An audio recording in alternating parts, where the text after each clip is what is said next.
What is going on, ladies and gentlemen? Another Tuesday here at the Profit and Paradox podcast. Jamarco, how's it going, man? Bro, you have to change your name on the thing. Your name is not your name. What's actually even happening here? No, okay, so that's the YouTube page. So first of all, nice to see you, everyone. The YouTube page is Jamato, so that's why I put that. That's why you see me like that. Is that what your mom named you? Jamato? Jamato. No, that's a nickname, actually. No. Okay, so this is what people so I shouldn't be calling you Jamarco. I should be calling you Jamato. As you prefer. As you prefer. Business-wise. You realize it's your name. I should address you as you prefer, should I not? Gianmarco is fine. What are your pronouns? Gianmarco. That's Gianmarco. Yes, those are two pronouns. I like it. I respect it. I can go with that. What's going on, everybody? Hope you guys are having a good week. I feel like I got hit by a truck today. I feel absolutely miserable. Everything within me did not want to push this go live button. But hey, you do what you say you're going to do, right? Correct. So we're here. We're still going to try to push through today. I hope it's an enjoyable podcast. I hope that we banter about some stuff that you guys find interest in. Obviously, Jonah is still crying away his tears way off in the left part of our world. See what I did there? It was like a political reference of hit. You see what I mean? And then because the left, anyways, I don't even know if that's geographically accurate because he's actually in Iceland right now. And I'm not going to pretend to know where on a map Iceland happens to be as it relates to the United States. Well, but east. So that's east. I mean, here's the thing. If, in fact, the world is round, which apparently has come up for debate a lot recently, okay. If the earth is round, technically you go west enough, you're going to end up in the east. Are you not? Correct. So from the Pacific, you're going to get to Japan at one point, for sure. So technically, he is just way to the left, like Beyonce said. Everything he owns is in a box to the left. Not too familiar with Beyonce, but yeah, he's on the left. Yeah, he's on the left. Yeah, so he's in Iceland. If you guys follow him on social media, you have seen a lot of really, really cool videos that he's posting. Bro, have you ever been to Iceland? No, but I know he's green. I've seen many videos, right? Iceland is green, Greenland is icy. Yeah. That part we've established. Here's the thing. 99% of his videos are super cloudy. Yeah, it's never sunny there. It's not a good weather. The fun fact about Iceland is that it's about, I think, 700,000 people.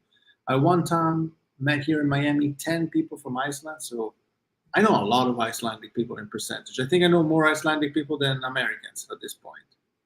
Interesting. A lot of their words look like you're sneezing. Like a man sneezing? What's going on? Like you're sneezing. Like if you sneeze, it sounds like locations. I could sneeze and be speaking Icelandic.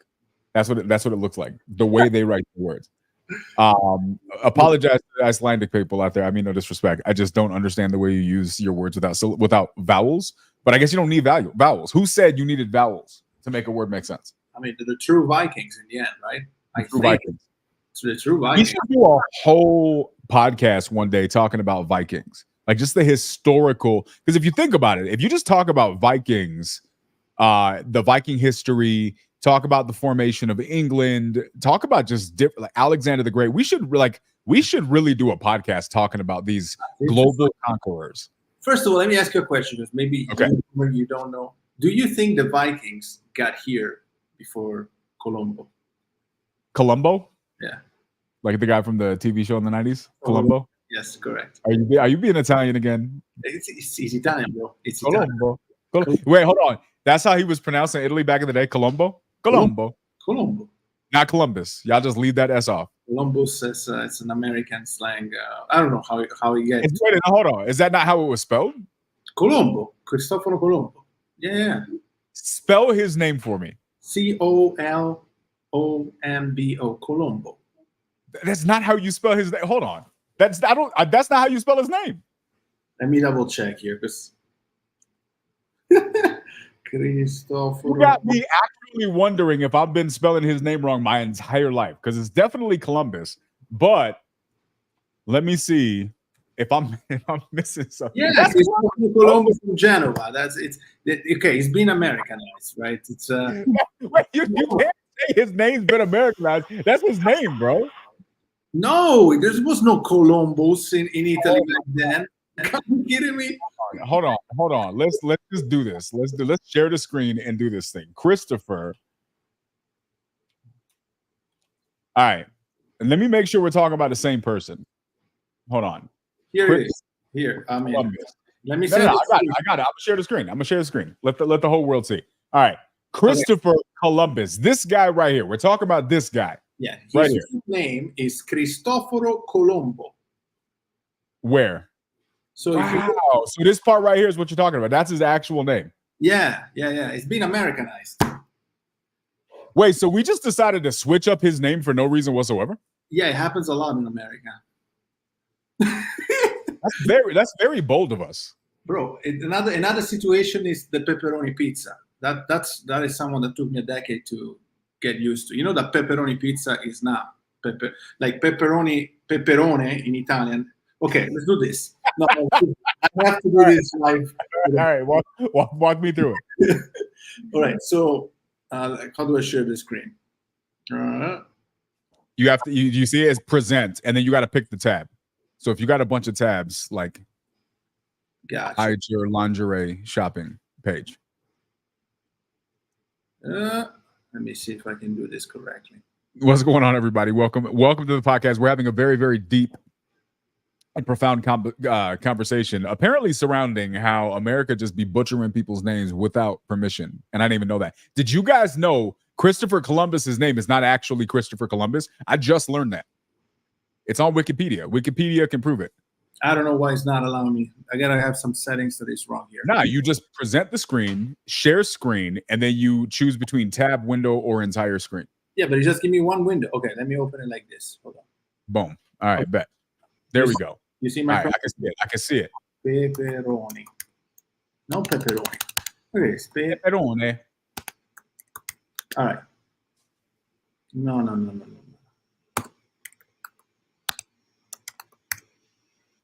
Italiano. Okay. Bro, you can literally, it's auto-filling it for you. Okay, what are we doing? The term pepperoni is the bell pepper. That's what it is. So this is a pepperoni for us. You understand? Okay. This is a salame. So what everybody in the United States calls pepperoni pizza is actually pizza al salamino piccante, which is a spicy salame. It's not pepperoni pizza. But what happened is that someone in New Jersey, how do I do this?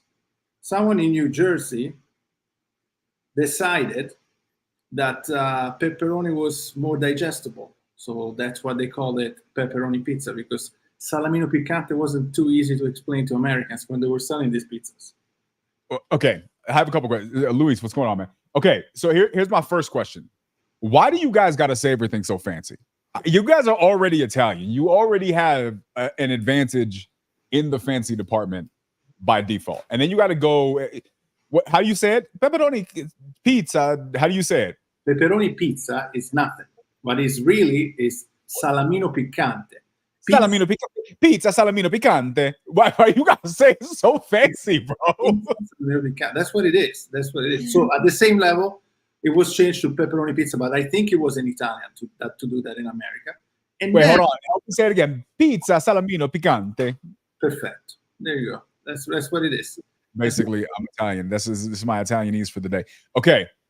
Pizza salamino piccante. Okay, so who decided that's too much? Let's make it simple for the Americans who don't have that much swag, and they just say pepperoni. I heard in a restaurant in Los Angeles, so I'm not even sure it's the real true story.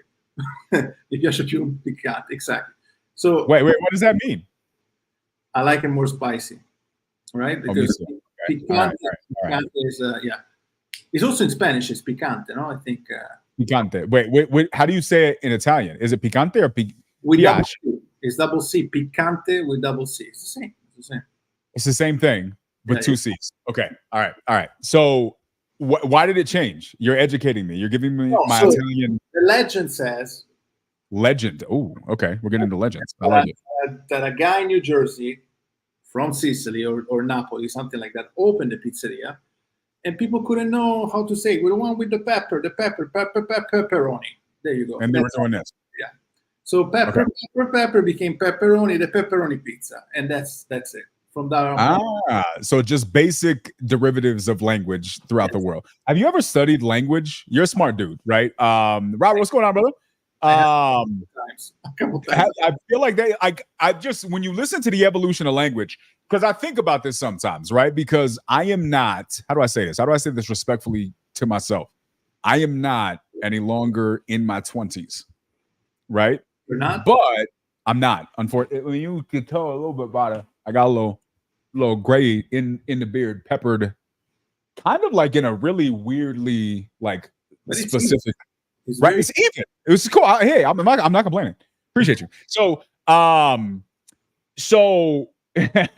so here's the thing, like, Luis, we just gonna go with it. This is gonna be the podcast today. We're going with it, and we'll see where we end up. It's just how I'm feeling right now. This is where I'm at. It's what I can work with. So okay, I'm a nerd with stuff like this, and I love the. Oh, so look, he's got the geographical background to support this story too. Luis definitely is qualified to talk on this topic. But yeah, I just really enjoy like etymologies of words and understanding where they come from. My mom always raised me. My mom was always the type to correct me if I spoke inappropriately. So this is probably why, even though I grew up in what some might refer to as an urban environment, I was always forced to speak in a proper fashion. That's probably why I kind of go back and forth with my dialogue. You know what I mean? Like Kamala does in her rallies. Just be switching up the way she's talking. But I do that too, because which is partly why I don't really mock her for that, because I get that. That's actually, for me, a very common, natural thing. It is very normal for people to want to fit into the environment that you're a part of. Sometimes you could call that pandering, and sometimes it is. Sometimes it's just the natural human psychological need to fit in, so you kind of assimilate to the environment that you were in. I grew up doing that because I moved a lot. I had to assimilate environments a lot, so I got really good at doing that. But when I came home, there was zero scenario where my mom was allowing me to speak like I wasn't educated. I learned to read when I was 3. So my vocabulary was very established from a young age. But like, so for example, I'll give you a great example. The word, hold on, I'm going to type this in the chat. How do you guys pronounce this? Like, say it out loud and then like, tell me how you pronounce this. We debate this in this household somewhat regularly. My whole family on my dad's side is from New York, Robin. So that is not a fair. That's not a fair question. Right there. How do you pronounce that word? This one right here, guys. I guess you pronounce it Ofen without the T. Ofen? Why are you hard to O it? Why are you hard in the O? Ofen. I think the T is silent if you go almost the British way. But the way I learned it was often. That's how I learned it in Italy. So look, this is how Luis writes it. Robin, I wonder, Robin, how do you say this word? Do you do it like Luis or Robert's Canadian? This guy right here is Canadian. Probably why he knows a little bit of French. Knowing French in Canada is like knowing Spanish in the southern United States. It's just kind of like like South Texas or Florida. So yeah, I always was raised to pronounce it often. Like the T was silent. Okay. However, and that's how I was always taught to pronounce it. Like the T was silent when you looked it up. I believe if you looked it up back in the day, like with books, the T was actually silent. That was originally the way it was. But because just language evolves, everybody starts pronouncing it often. And often becomes the word, like Yvonne says often. And so because I am my mother's child in certain regards, I feel like I got to be the grammar police and tell everybody that's not how you pronounce stuff. So I Googled it one day because I don't like just be out here being wrong for no reason whatsoever. So I Googled it. And here's the thing. There are a lot of people who agree that it is pronounced often. We'll get to that in a minute too. Written. I'm not gonna.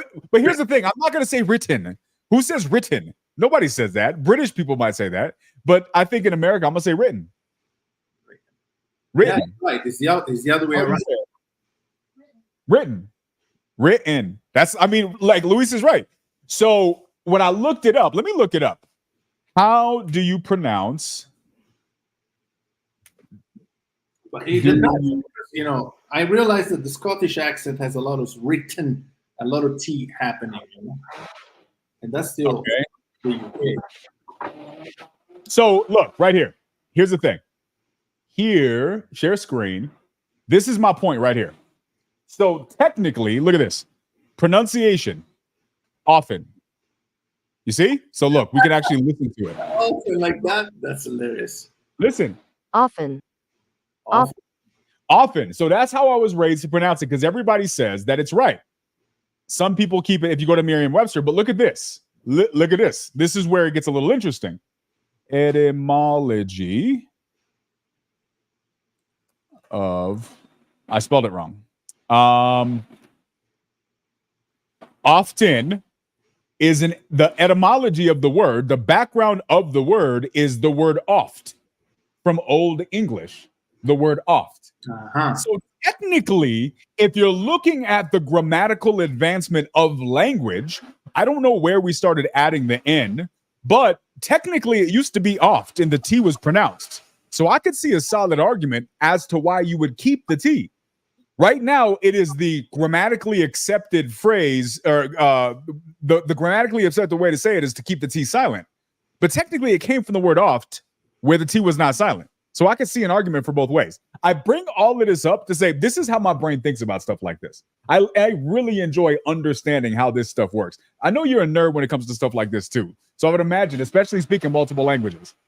I mean, there is one word that got me, I learned this year. So have you ever watched The Soprano?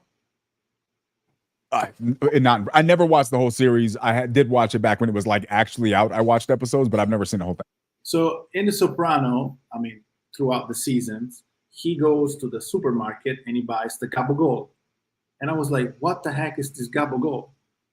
And so for like multiple episodes, I'm there asking myself, what do they mean by Gabagol? Gabagol. I find out finally by speaking Gabagol. I find out finally by speaking with someone. They show me what the Gabagol is. It's capocollo in Italian. So someone came from Italy, said, I want the capocollo. Somebody else heard it, and it became Gabagol. So the little ham, isn't the capocollo like the little ham? It's like a capocollo. It's a piece of the pig that it's in the neck. It's the neck of the pig. Capocollo. Yeah, it became Gabagol. And so there's so many words, you know, like mozzarella becomes mozzarella, you know, everything changes. But at least, you know, as in Spanglish, there is a trial. Like you really try to get it the correct way. It just evolves, I want to say. Let's put it that way. So here's what's interesting to me, right? And I think this is a really interesting, here's why I think that this is important to bring up, right? Because when you look at this, like we have a lot of conversations on this podcast about very serious topics, including things like what is happening in our country. Is our government telling the truth? And that's a different conversation. We don't have to necessarily get that deep with it, but I think it does raise the question, where do we get information? And are we actually filtering the accuracy of this information in an appropriate fashion? Like how well are we filtering what we deem as this is good information? You know what I mean? And so when I look at this, I never knew this before. I thought you were just over Italianing things and trying to sound extra fancy. But when you look this up, this guy's name is actually not Christopher Columbus. It's Christopher Colombo. Yeah. I did not know that. So is this just as simple as just Englishizing the word and it's just the way language changed? But I understand that with language, but that's a human's name. That's a person's name. Why would you change that? Well, I think it's because so what happens is when it happens in Italy, like Benito Mussolini, that didn't change. You know, just the pronunciation is difficult, so they say Benito or whatever, right? But it's Benito Mussolini. Okay, cool. Garibaldi is Garibaldi. They always change it to Garibaldi, but it's Garibaldi. Okay. But now, when the dude comes to America, somehow now you can change the name. That's my theory. My theory is if the dude comes to America, you can mess with it. Very interesting. Okay. And the guy actually found America. But the number one question I had before that is, do you think the Vikings actually got to United States, got to America before Well, look, here's the summarized point that we didn't even mean to get to. If America could lie to us about this dude's whole name and not even tell us that we've been calling him the wrong thing, imagine he was in a time machine right now and we saw him in that outfit standing in the middle of Times Square and somebody walked up to him and was like, yo, Chris, right? Christopher Columbus. He's not going to know who they're talking to. Yeah. That's not his name. So if they lied to us about his name, what else did they lie to us about? Jamato. That's all I'm saying. No. So I think that there is a lot of different history as it relates to who found what. I think it's pretty well established historically that Columbus did not discover the United States. I think that's pretty well. What's that? What do you mean? What do you mean? No, I need to hear this one. What do you mean? What do you mean? Do you think Christopher Columbus discovered America? So according to the history books, yes, that's what they said, right? He's the one that got here. The queen. But the history books also call him something completely different.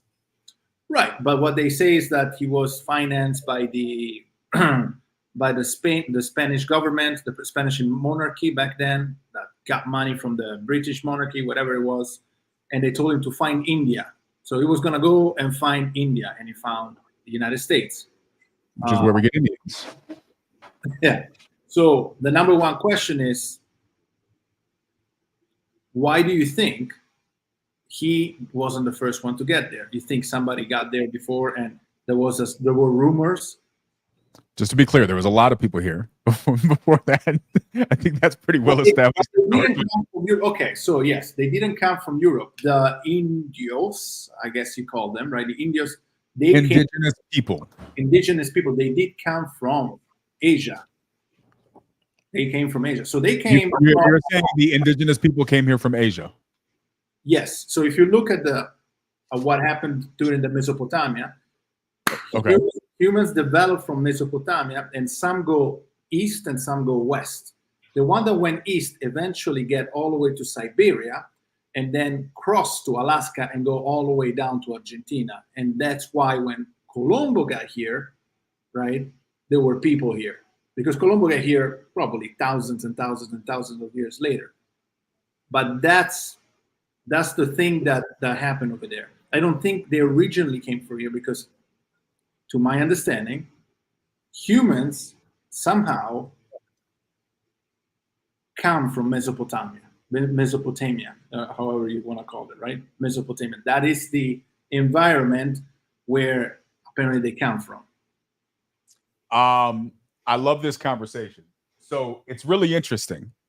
I think what we should do, what would be really cool, is if we could do like a poll on the streets right now, just to ask random people what they believe and where they got that information from. You're going to have some people who are really proud about the fact that they, got an A in 5th grade social studies or history class. Cool. But I'm really interested. So you're saying that you believe indigenous people came from Asia, from the East? Yes, which originally came from Mesopotamia. Correct. Which originally came from Mesopotamia. Okay. Yes. I mean, I believe, and don't quote me on this, I believe that the common understanding is that indigenous people were always native to their lands. So if you look at Mayans, for example, Mayans were always there. Indigenous people to the Americas, throughout the Americas, Native Americans were always here. And their history and their heritage goes back a long time. Now, I think this also depends on your belief system of the topic that we are going to discuss. Thank you very much. Right. So now we would have to look at real documents here to speak correctly. But my understanding, yes, is that actually they came thousands of years ago. And again, what is a native? A native is also someone from the Netherlands is considered a native. If they're blonde and long, they're native. So that's say blonde and long. Yeah, I mean, what is a Dutch? I've seen that video. I don't think it's the same video, but yeah. So that's a Dutch, right? That's a Dutch. The Vikings were native, but they didn't necessarily came from there. So my assumption is The understanding is everything comes from Mesopotamia, and eventually people settle down, and that's why thousands of years later you say this is a native. Okay, it's been there 1,000 years, right? That makes sense.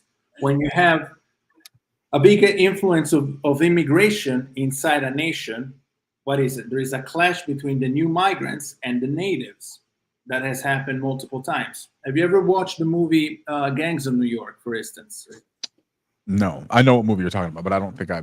Okay, no, in the Gangs of New York, very quickly, Daniel Day-Lewis, which is the bad guy, is a native. I mean, he's been there 100 years, but technically, to the Americans, he's a native.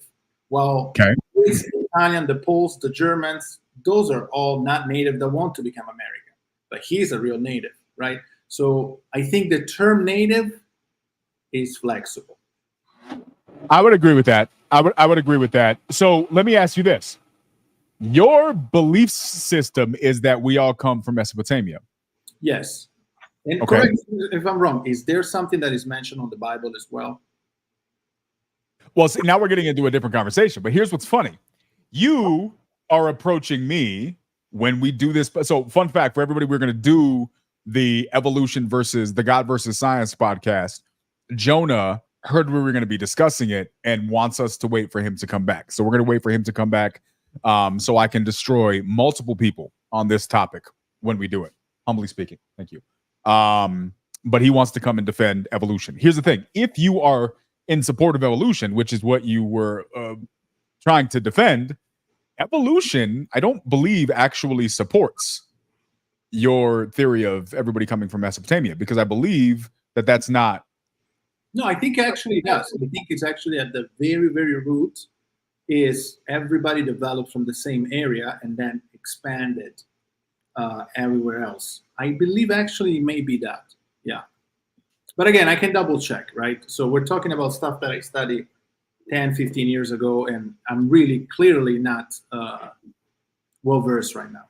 So how long ago do you think the Mesopotamians traveled? So, there you go. And here, again, I'm not too good with the religious stuff, but what I do understand is that the Jews have 5,000 years, while the Chinese have about 4,000. And that's the story right there. If they all came from Mesopotamia, the Jews started going west, and the Chinese start going east. And that's the story right there, right? And I believe eventually some of them, which they were not Chinese, right? It was a different culture. Eventually some of them got to the island of Japan. Some of them got all the way to America. I'm really trying hard not to go down this road. So I'm gonna refrain from going down the road. Let's talk about the Vikings, because I think this is very interesting. Yes. So there's a lot of historical beliefs that there was a land bridge that connected from, I believe it was from Russia to Alaska through the United States. And basically there's a lot of beliefs that all of the continents were connected at some point. Yeah, but that was a long time ago. The Pangea, that was a long time ago. Yeah, I heard about that. Look, Robert's saying the same thing. Look. Correct. I was answering to that. Yeah. He would know. Come on. It's right there. Pangea, yeah. So I don't know. I think it's extremely possible that the Vikings were here beforehand. I think it was possible that there was a lot of people here beforehand. I think the indigenous people have been here for a long time. Thousands. I think that there were definitely people that were here along with the indigenous people, and the indigenous people were ones who remained. There is a lot of signs that point to this. I think there's a lot of signs that point to the presence of Vikings in the United States territory before Columbus would have been here. Yeah, I don't remember when Colombo got here, but if I'm not mistaken, and this I've seen in a show once, the real number that people allow to, that they say that the Vikings got here, is 535. Columbus didn't leave until the end of the 1400s. It's when he left Spain. So 1,000 years earlier, because they were trying to get to England somehow, and they did a mistake and got all the way to the United States, and then they died over there. Somebody told me that story. So, then you also have things like the Serpent Mound in, I believe it's Ohio. Oh, that's easy. And different monuments that really point to cultures and civilizations that have been here for a long time. I think that what really happened in history is nowhere near what we're being told for whatever reason. Why that is a different conversation, but I don't think we have the full history of things.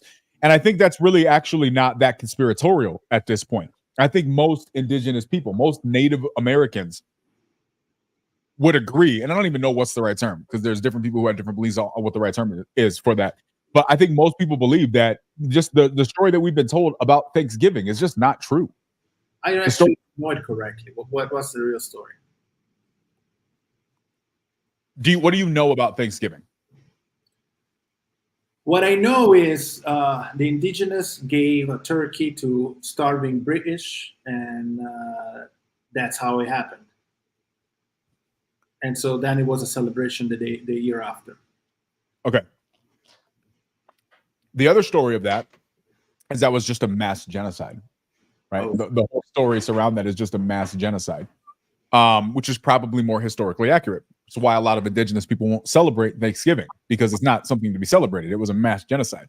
But history is written by the victors, right? So, yeah, I just think it's really, really interesting. It's funny how we've gone on this little bit of a tangent on this particular topic. I do think that there were people here before Columbus, well before Columbus. I'm not meaning the indigenous people. That was obvious, but I think there are other people that were traveled here beforehand, and I think there's a lot of history that supports that. He just got the credit, right?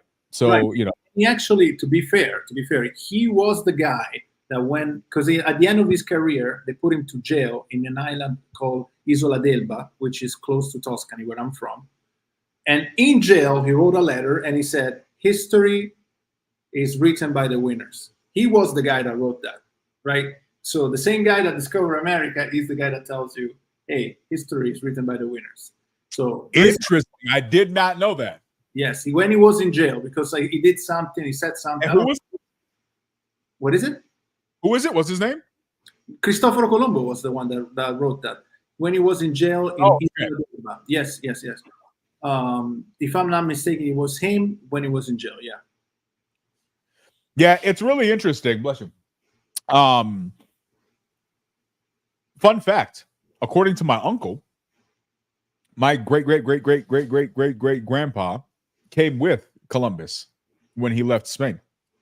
Jeez, that's an awesome right there. Yeah.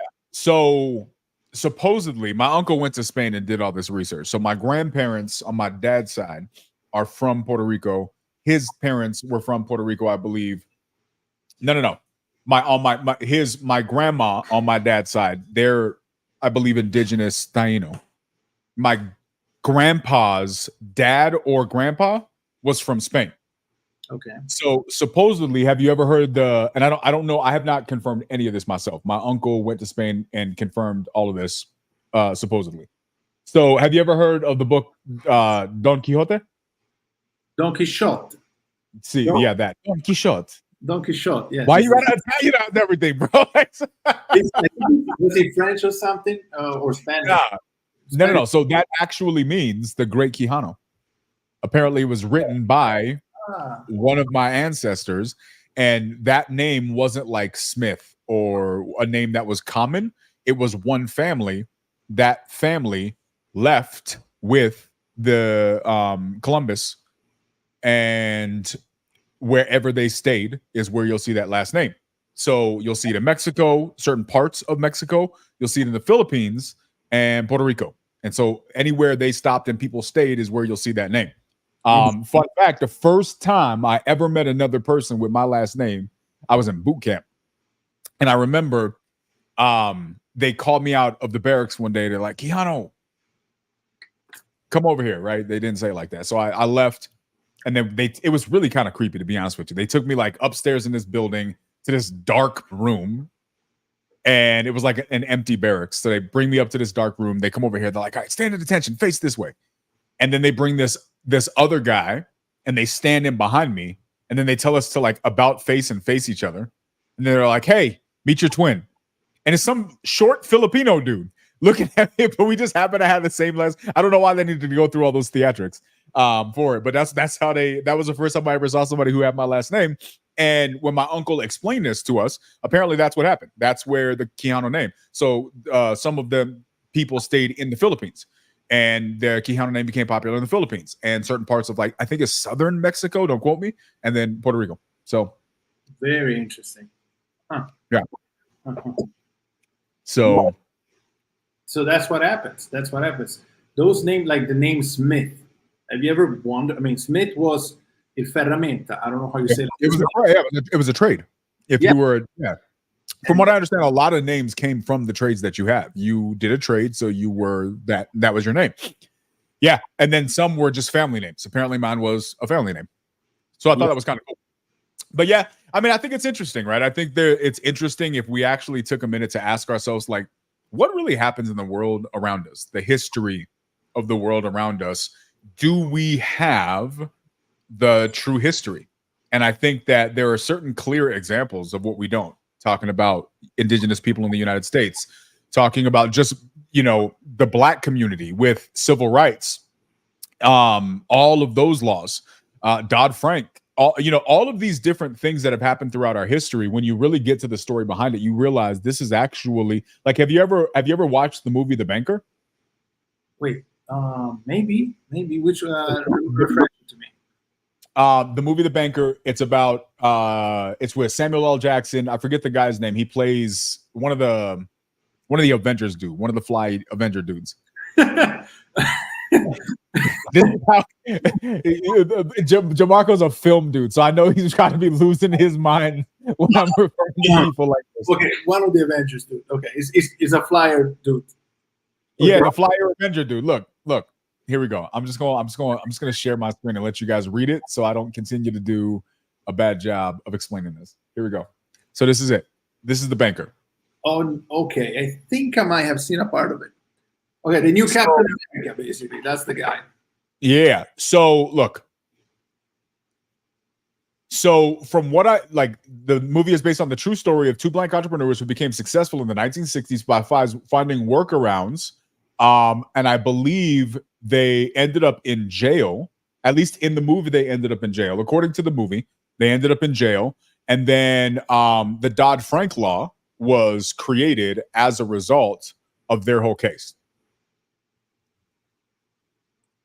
Now I'm wondering how many times in that movie Samuel L. Jackson said "motherfucker," but that's a different question. Probably a lot. Is it a Samuel L. Jackson movie if he doesn't say that though? No, it's not. I mean, that's he has to say it. He has to say it. Yeah, he's got to be him.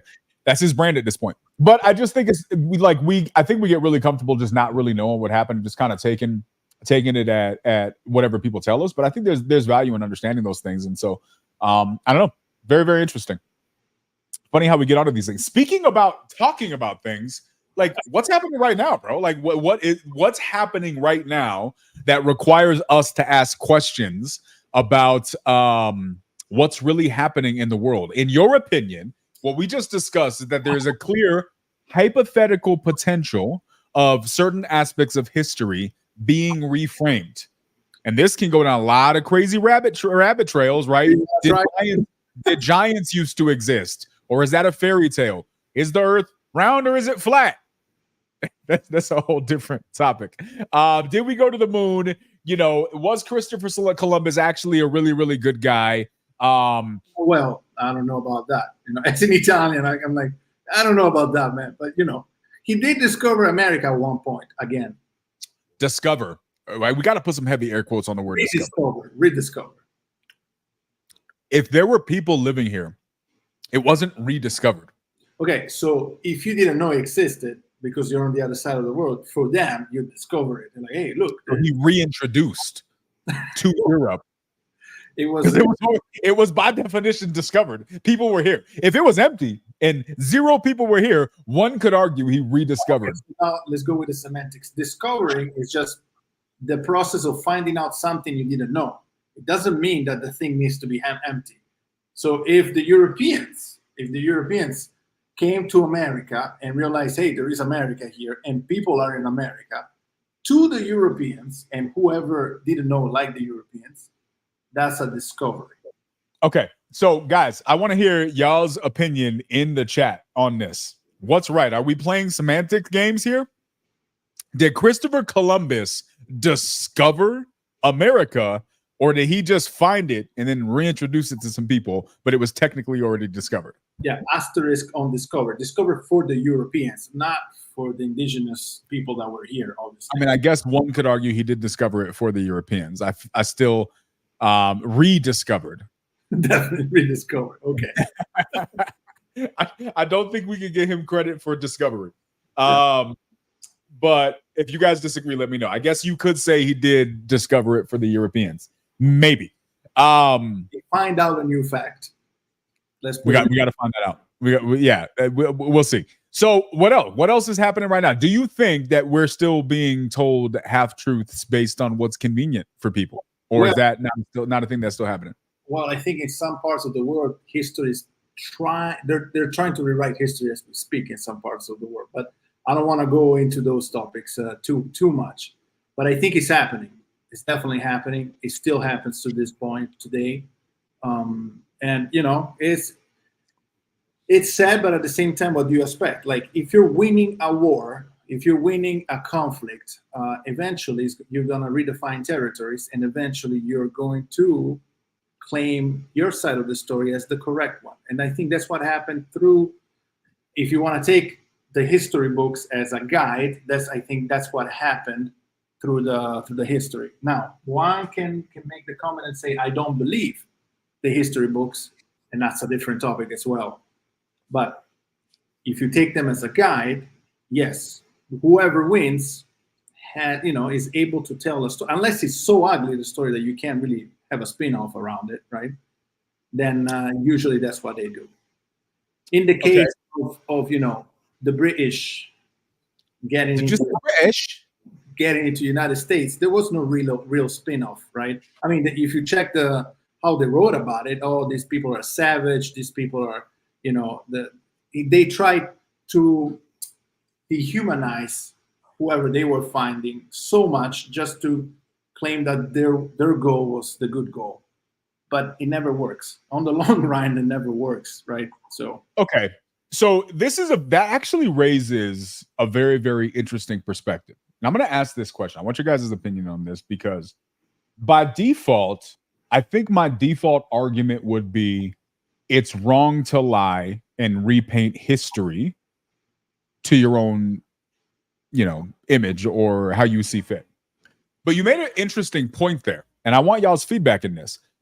If you are a part of a conflict, or you're a part of a global war, and you win that war, and you decide to paint the picture, you decide to retell the narrative based on your perspective, I could argue that most people would do that. If that's what's happening, is that wrong? If you're the victor and you win a conflict and you reconvey the argument to your perspective, do you think that is okay? Or should we just accept, nope, that's what happened, and they have every right to tell the story that way? Or is it, nah, that's BS, you need to be fair and tell both sides of the story? Which one should we be believing? Which perspective is correct in your opinion? Guys, I'd like to hear your perspective on this. Because if history is told by the victor, is it the victor's responsibility to give an accurate recollection, or should we just expect them to give their truth, even if that truth is tainted or slanted? What was it? Okay, that makes me think about one example. I think it was the Edison example with the lights. The light bulb? When they invented electricity. I think this is in a documentary called "The Man Who Built America," right? Which speaks about Carnegie, Rockefeller, Ford, Morgan, Ford, and so on. And what I think happens is eventually we hear the other side, and when we do hear the other side, you're gonna have to. The truth is always in the middle, they say, until it is not. So what my recommendation would be in a case like that, like cases like COVID, right? Check all the facts that you have, all the data that you have, and then listens to the two sides. And the one that makes more sense is usually the right one. There's no other way to go about it. Now, with science, and we spoke about this, they have a peer review, which is a whole different system, which apparently is, according to scientists, the most accurate system on Earth right now, right? So I know you love it. I know it's one of your favorites, but you're just not gonna, it's imperfect, but it's apparently so the most reliable system on Earth right now. Okay. So Luis says it should be unbiased. Okay. I hear your perspective as well. If it's going to be biased, you say it'll probably be biased. Then here's my simple question. It should be unbiased, but what is it probably? It's probably biased. Yeah, because people are emotional, right? You would need a machine to make it unbiased. So if it's probably biased, yes, that means that it's probably inaccurate. By definition, biased information is incomplete, which means it's also inaccurate or wrong. To the two stories. It's like you're the court, you're the judge. You're literally taking the two sides of the story and trying to identify what happened. Right?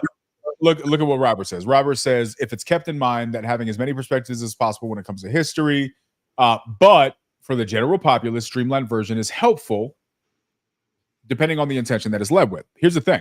What we get is usually the streamlined version. I highly doubt that the majority of what we're taught when it comes to history is the balanced both sides of the narrative so we can choose for ourselves what we believed happened. What we're given is the streamlined version that may or may not be missing information. So here's the question that I ask, which is really just a question I thought about as you were making this point. If we know that history is conveyed to us by the victor, and by definition, they're not going to be unbiased, they're going to give their side of the story, and we just believe history to be true because it's in the history books, aren't we by definition agreeing that we know that the story we're choosing to believe is probably not true? So yes. Now the question is how much, right? Usually, like in the case of Italy, for instance, you'll find the Smith that wrote, because they could write some of that, right? That wrote something about his way of living back then. You have multiple poets, that come and explain you this is how we're living our life right now. You have painters, you have sculptures.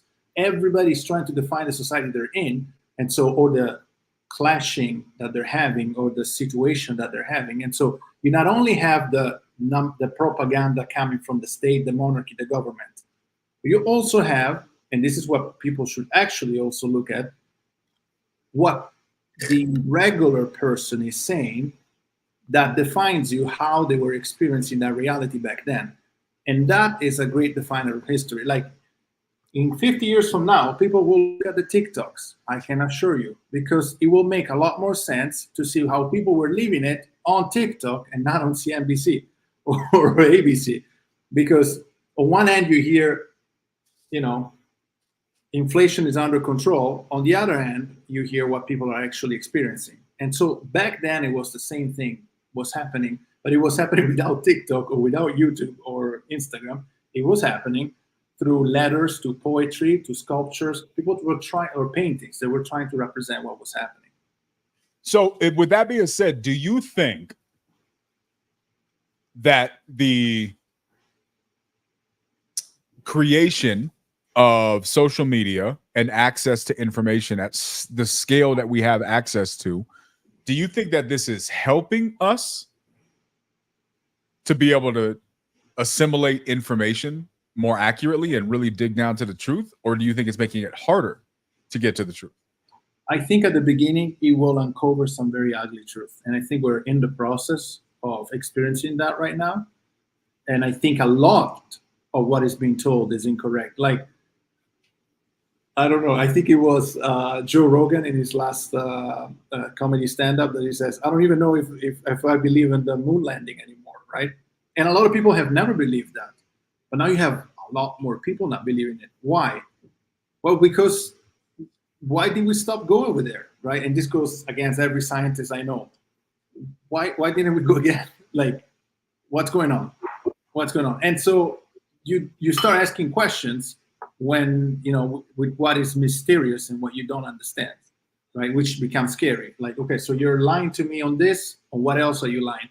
And that's where people get all the way to flat Earth or whatever it is, right? Because they're like, if you're lying on the moon landing, you may be lying on everything. So that's a dangerous situation to be in. It could be, at the end, it could be very, very revealing, very cool. But right now, it might not, because we're realizing. So, for instance, a couple of years ago, 2017, the government said, "Oh, okay, the UFOs are actually truth. They actually are around." Then in 2023, a guy went in court. I don't remember his name, and he says the United States government has non-human and bodies, whatever. He used a specific term in his possession or has had. And so now everybody that for 30 years, 40 years, 50 years has been saying, since Roswell, has been saying, hey, this is true, and they've been called dumb. Now they're saying, okay, well, if you're lying about that, you might be lying about everything. And that's a really good point that you're making, because what you're saying is the onset of access to more information reveals to us that the information we have been told now may not be true. Yeah. As a result of that, some people might say, all right, we caught you. If you lied about this, what else did you lie about? You could have lied about everything else. So now people are questioning everything, from not just what happened with Christopher Columbus to did the moon landing really happen? Who killed Kennedy? And is the earth flat around? Right. Here's my question to you, your honest opinion. Right now, a lot of people, especially we call it flat earthers, those people are considered dumb, unintelligent, crazy for questioning that. And I could understand the argument for that. Yeah. But then you're presenting another side of the argument, whether you mean to or not. So my question to you is, in your opinion, is it healthy for us to now take on this version of, if we caught you lying about this, what else are you lying about? I'm going to just reset everything and question every piece of information I have. Is that crazy, or is it smart? It's a toxic relationship at that point. It's when your girlfriend catches you lying and now she's thinking you're cheating. And maybe you are, maybe you're not, but what's going on now? Now everything is under question. That's not a good relationship to be in. You shouldn't be in that position in the first place. But I think for whatever reason, like in the United States, they got caught. They got caught saying things, and then those were the truth, or they backtrack. And, that's difficult to work around now. Now you're gonna have to come up with the whole truth, and then you're gonna have to ask for forgiveness. How else are people gonna gain back trust on you, right? This is why empires fall. This is like, look at Venezuela. People were like, we don't believe you won. You can't claim that you won, and they took it to the streets. So I think Luis makes a good point here, right? He says it all comes down to the disclaimer, do your own research. I'm thinking about it right now, and it's almost impossible to obtain or write a 100% factual textbook. That's a powerful statement.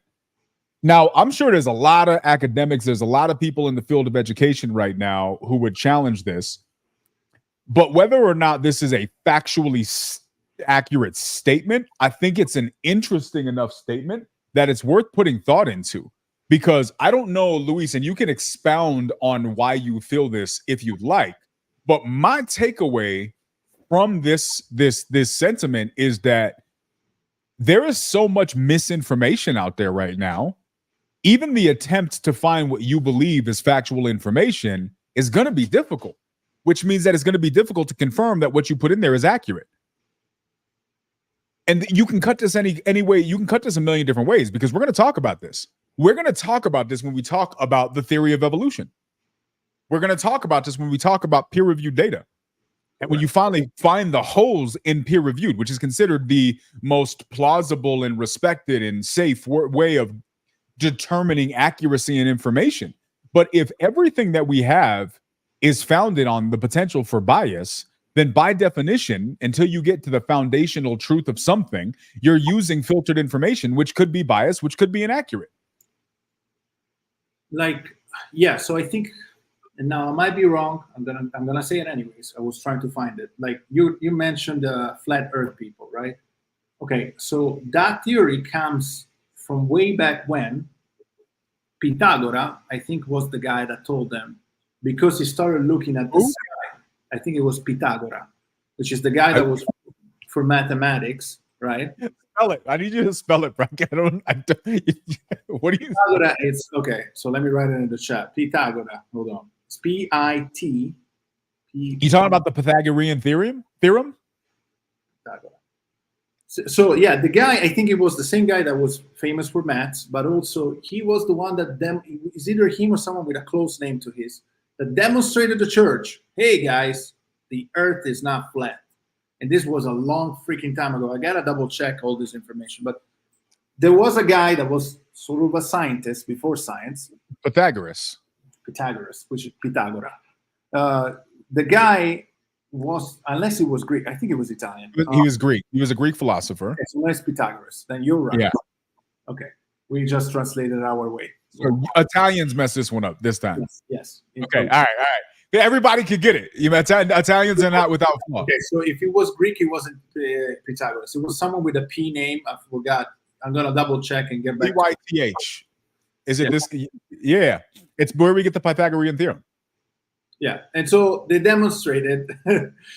Everyone is Italian.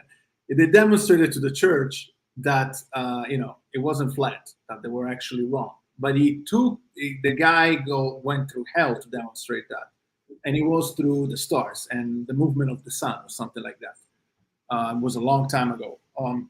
But so the question is, how can you fix it? And by the way, I think you're talking about Aristotle. By the way. Aristotle, that guy wasn't a philosopher. Maybe it was Aristotle. I'm not sure. Well, I'm gonna have to double check. It was one of those guys, right? Way back when, and basically he fought the church all his life until he actually got to the point of proving them. And I don't remember what example he made with the shadows or whatever it was. That they're like, oh, you're right, right? But he had to simplify it so much so that they could get it, because his problem was that he was getting too overcomplicated, Aristoteloni. That's a new pasta at Olive Garden. Yeah, Aristotle. Okay. This for me tells me this is where I just need to get a shirt. Just question everything. I think we need to question everything. I think it's just responsible. I don't think, here's the thing, and I said this the other day. I don't remember what the heck were we talking about. We were talking about something the other day. But it's very scientific. It's also very scientific to question everything. So I don't think we should take anything at face value. It was when we were talking about the assassination, and Ashley was saying that she questioned it, and I was like, I don't have a problem with that. I don't think that it was staged, but I don't have a problem with you asking if it was. I think it's healthy. I think there is a line where you're just overwhelmingly skeptical. You're a skeptic, and I think you border on that line a little bit much. But I think there is a point where you can just be over skeptical. But I think it's healthy to your brain, to life. I just think it's healthy overall to question things, ask questions. Don't take things at face value. Don't just believe everything people tell you. I think it's really intelligent for people to ask questions. And that's why, even if you don't agree with my point of view on something, I don't need you to agree with me. I just need you to listen from a place of like using your brain. And then if you're going to disagree with me, that's fine. I don't need you to agree with me, but I'm going to have a hard time agreeing with your disagreement if you can't even formulate it in a coherent thought without using emotions. That's just my opinion. Maybe I'm wrong, maybe I'm right, but that just for me, I think you should be able to question things, and you should be able to have dialogues around the things that you disagree upon with people. I think that's where great discoveries are born. I think that's where great communication is born. I think that's where people grow, and it's just become frowned upon. Now people get made fun of for asking questions. Oh, you don't believe what you were told in 3rd grade? You're an idiot. You're uneducated. What? Yeah. It happens. Now, some questions are just dumb, but some questions. Give me an example of a dumb question. Okay. Oh my gosh. No, I can't. Like, you have to. You can't just say. You just can't be out here just calling people dumb, let them catch strays, and then not give reasons.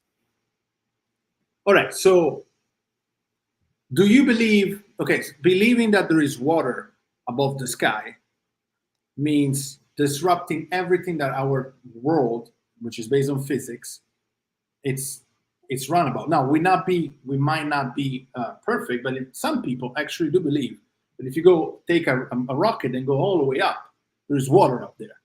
Now Okay. they might have written in a book, they might have read it. I don't know what happened there, but we have a whole system of physics around it that is very, very, very, very strong to the point that some parts of it I don't even understand. Now, disregarding all of that, because again, you don't trust the system on something, and then you decide to not trust it on anything. Sometimes can be done. Why? Because you're wasting a lot of energy and time of a lot of people, right, to demonstrate something that it's absolutely incorrect. This is interesting to me. Guys, in the chat, for whether you're here now live or you're watching this in the future, I would love to hear your opinions in the chat. I wish we could make this a poll. I am genuinely curious about this question. Do you guys, here's the question, do you guys think that it is wise to question everything, or is there a point where you're just wasting time? Like questioning gravity, for instance. People that question gravity, like, come on. There's some things that are very clear. You might not understand exactly how they work because you didn't do the study and the work to learn them, but come on. I'm making a poll on Facebook, or excuse me, on YouTube. If you guys are on my YouTube channel, I want you guys to answer this poll. If you're not, if you're on Jonah's YouTube channel, or if you're on any of the other things, I'm sorry. We're not everything. See, comment. Thank you, Richard. Exactly. Like questioning everything seems a little bit too harsh. Now, there are a lot of things that don't make sense, and if they are, I'm just quick because again, if you don't believe in the peer review system, then of course you're gonna question everything, right? But if you go and actually check the peer review, which is flawed in many ways, then at the same time you're gonna be like, okay, well, there's so many scientists, way more intelligent than me. Okay, they might not be entrepreneurs, but they're so intelligent and they're studying this the entire life and they all think the same thing and they don't even know each other. And they all agree about the same fact. Questioning that without doing the proper studies, I feel like it's kind of dumb, you know? And again, they did try that during COVID. So that's an example where I think is an example of corruption. But generally speaking, besides Facebook or on my YouTube. Sorry, I keep saying Facebook. It just popped up, yes. No, not only question some things. I agree with that. I mean, that's the alternative, right? Because if you're not questioning everything, you're only questioning some things. So it took me a minute because I'm like, how do I phrase that second question? But the reality is if you're not questioning everything, you're only questioning some things. And then my next follow-up question is, then what do you question? So far, it's 25-75 for only question some things. So as you can see. So then what do you question then at that point? Well, I would start with what it's peer reviewed. But again, also that can be questioned, right? So wait, it shouldn't be questioned or it should be questioned? Like which one is it?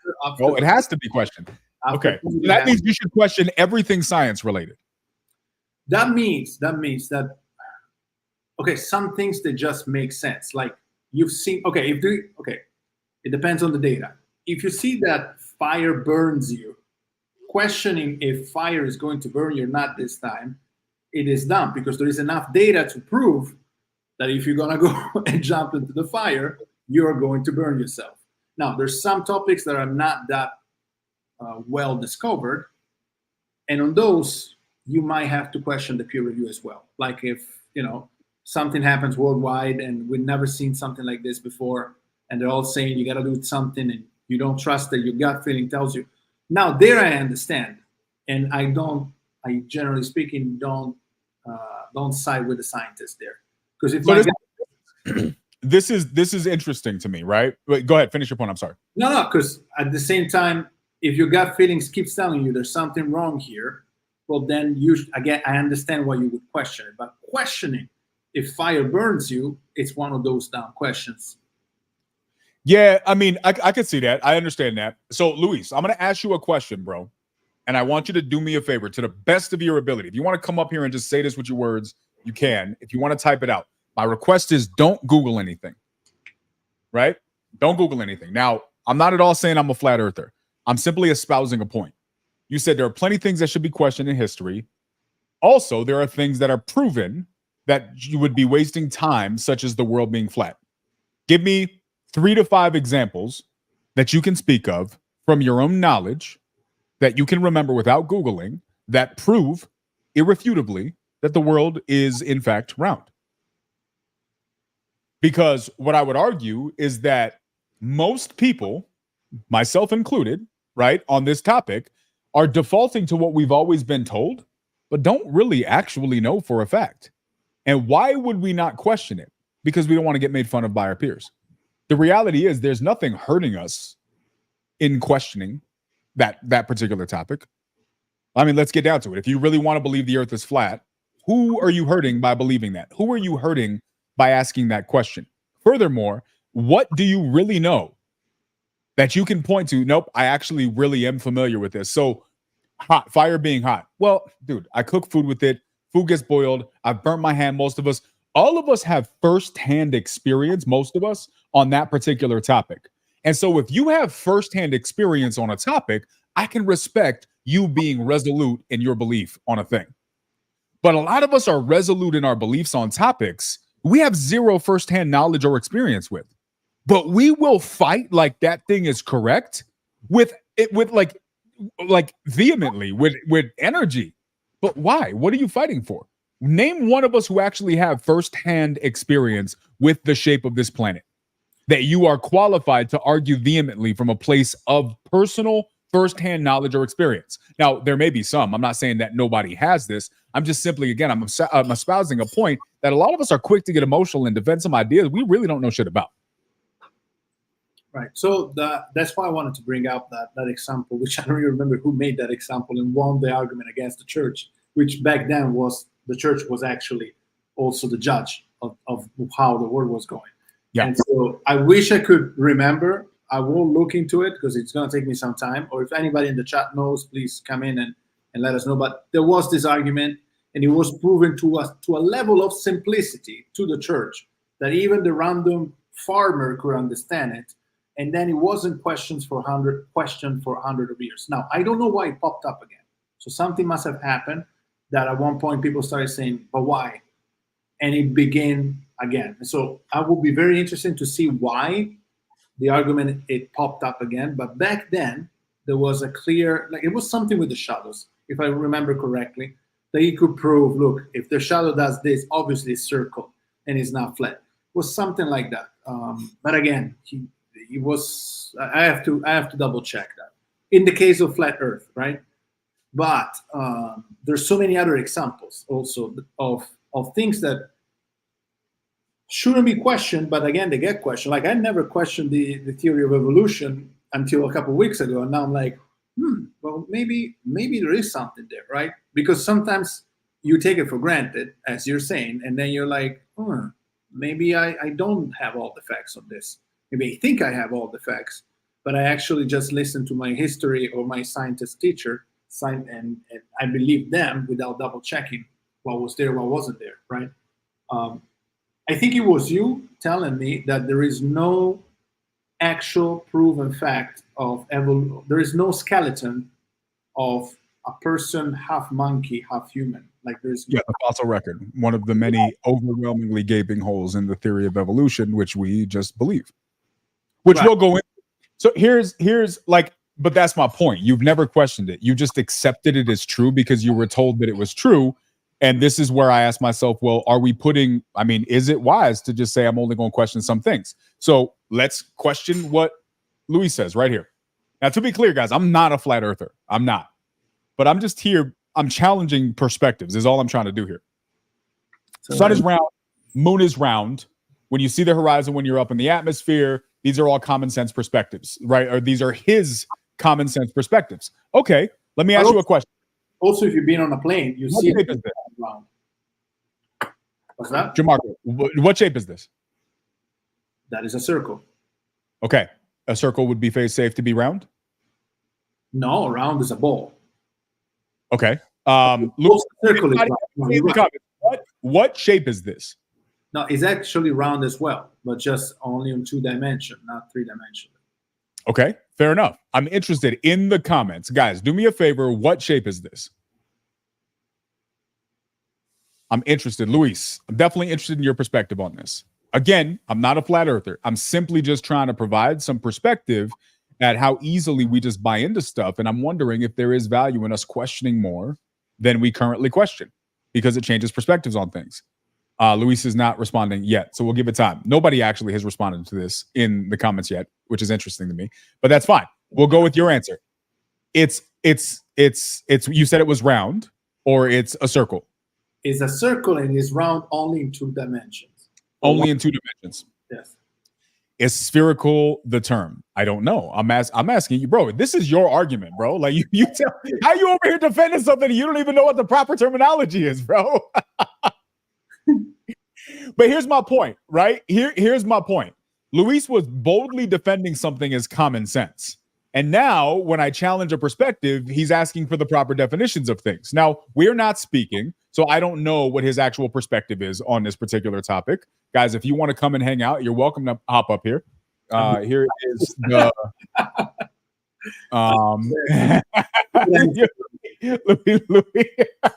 Louis said, I'm not a scientist. But here's the thing, guys. If you guys want to come and chat about this, no pressure. But if you guys want to chat about this, you're welcome to. But here's my point. Again, not a flat earther, but he makes this statement. The moon is round. The sun is round. Okay. Well, if your perspective, and I think Robert answers this the right way, it depends on your perspective. Where are you looking at it from? Technically, we are looking at the sun and the moon consistently from a very singular angle, and that angle does not change. If you spend your entire life and your grandpa and your great-great-grandparents and your great-great-great-great-great-grandparents all looked at this plate from one perspective, they're going to just accept the reality that this plate is round, because what you see is something round. Now, obviously, you got dimensions, so it's a rudimentary example, but you understand the point. And then it's an easy assumption that, well, if all of the other planets are this shape, obviously ours is going to be the same, because why would it change shapes? But then all of a sudden, one day, you're able to look at it from a different perspective, and what was round is now flat.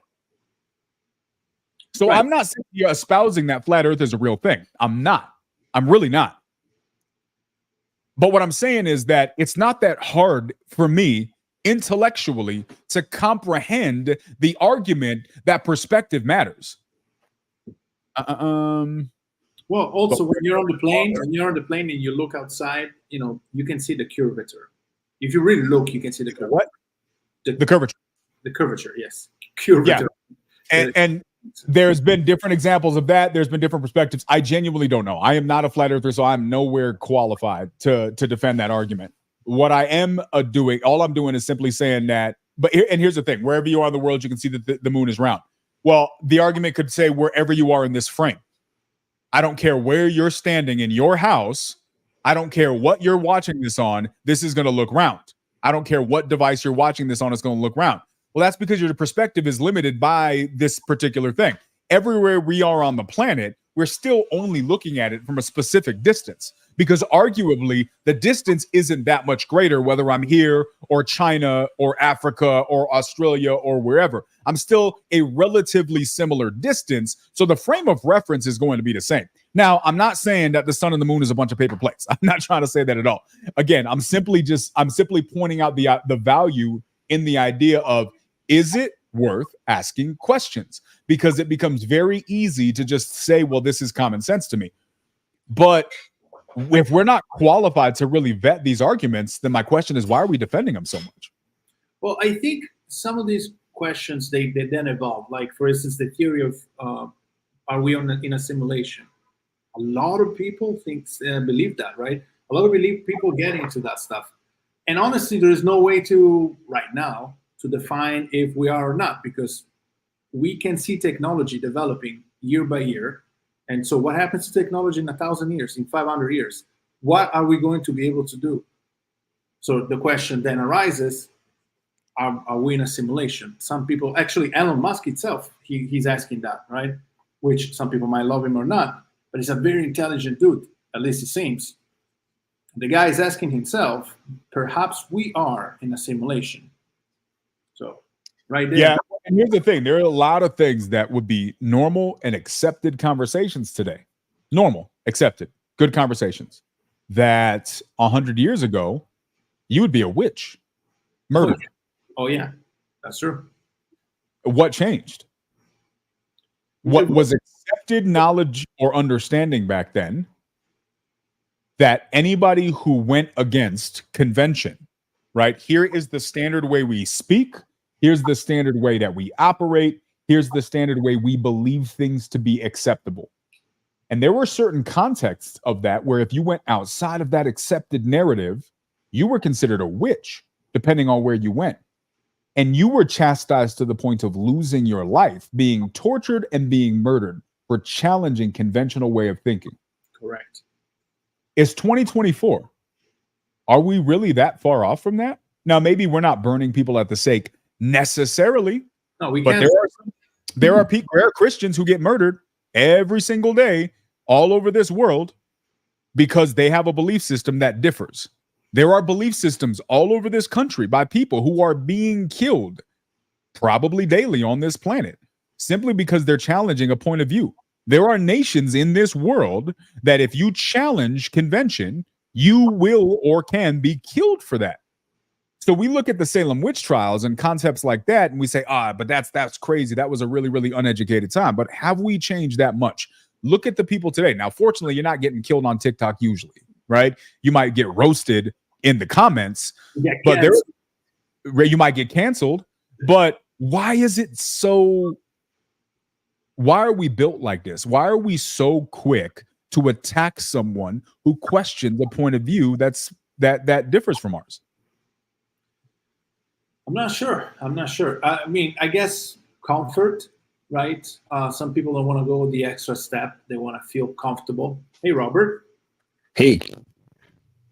So I guess some people want to feel comfortable, and you don't want to put them in a position where they don't want to get put in a position where they have to question everything. Some people really hate to do that, and they're happy with their life the way it is. And so questioning certain things kind of creates confusion. And I believe that we should have people for asking questions just because we're not interested in that question or maybe too intellectually lazy to ask those questions. So we should attack other people. Well, it's a very difficult word nowadays. You know, you got to follow people's feelings, and so I don't know. We'll see. Robert, what's your thoughts on all this, brother? Well, for me, questions. Your mic sounds absolutely horrible, bro. Oh, does it? Yeah, it's really, really bad. Work on it. I don't know if it's maybe your headphones. Maybe you're connected to the wrong mic. You can select in the audio settings and switch up the. Yeah. Go ahead and work on it, man. I'm gonna switch out the thing, and I'll mute you out. Mess with it for a second, and then you can just unmute whenever you're ready. Yeah, I don't know. I think it's interesting. I just think that these are things that are worth asking questions. I think it's important. I think it's healthy. Because I think what it does, asking questions actually creates accountability. Again, when we get into this evolution conversation, we'll propose the arguments, and people are allowed to do their best to prove me wrong. But there is a point where you have to acknowledge that you don't have an argument. You're arguing for the sake of arguing. And what you're doing is when you realize you no longer have a point, you're arguing from your emotion. You're arguing from your personal perspective or experience. You're no longer arguing from a place of fact. And I guess that's allowed, but it's also not productive because you're just arguing for the sake of arguing because you don't want to admit that there's a possibility I might be wrong here. And most of us do that in our everyday lives. This is what we do in our world today. How many people right now are going to vote for a particular party, let's say Democrat or Republican, and they're going to vote that because that's just the decision that they've made.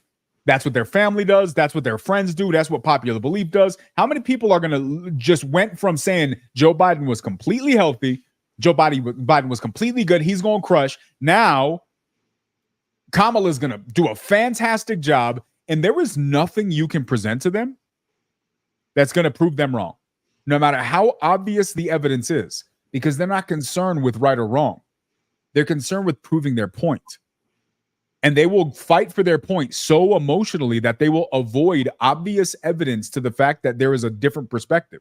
They won't see it. And that could go both ways. That can go for Republicans or Democrats, right? This is a common thing.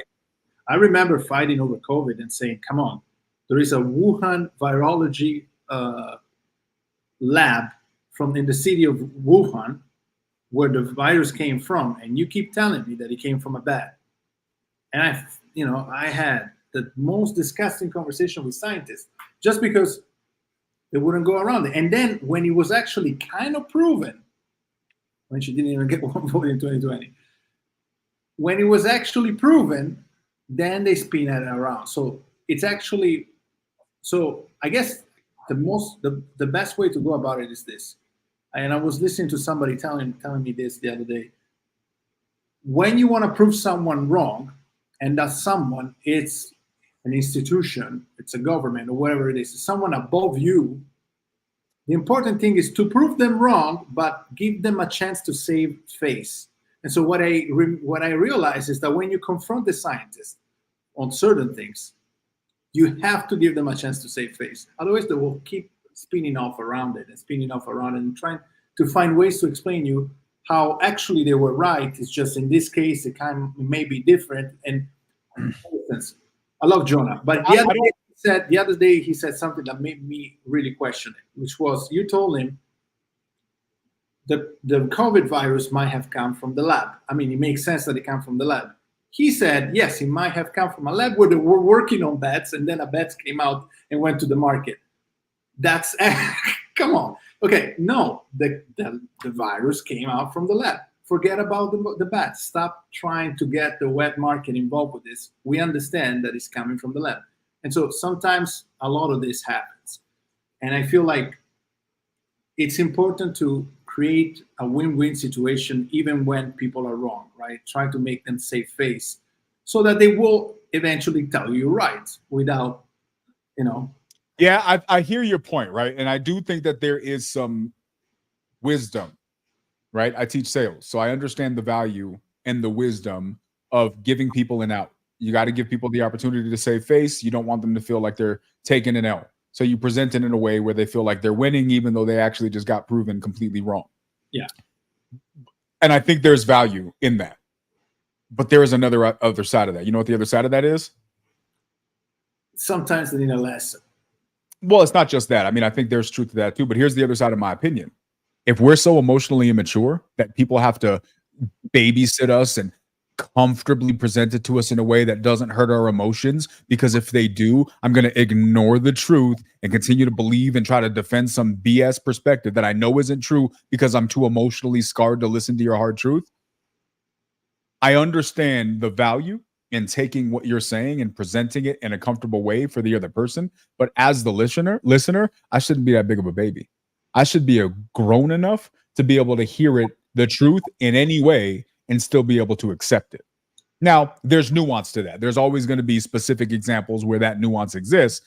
But I think that there's truth that we need to present it that way, but it's sad that we have to present it that way at the same time. Because if we actually are mature people who want to hear the truth and grow, we shouldn't need people to babysit us in order for us to accept it.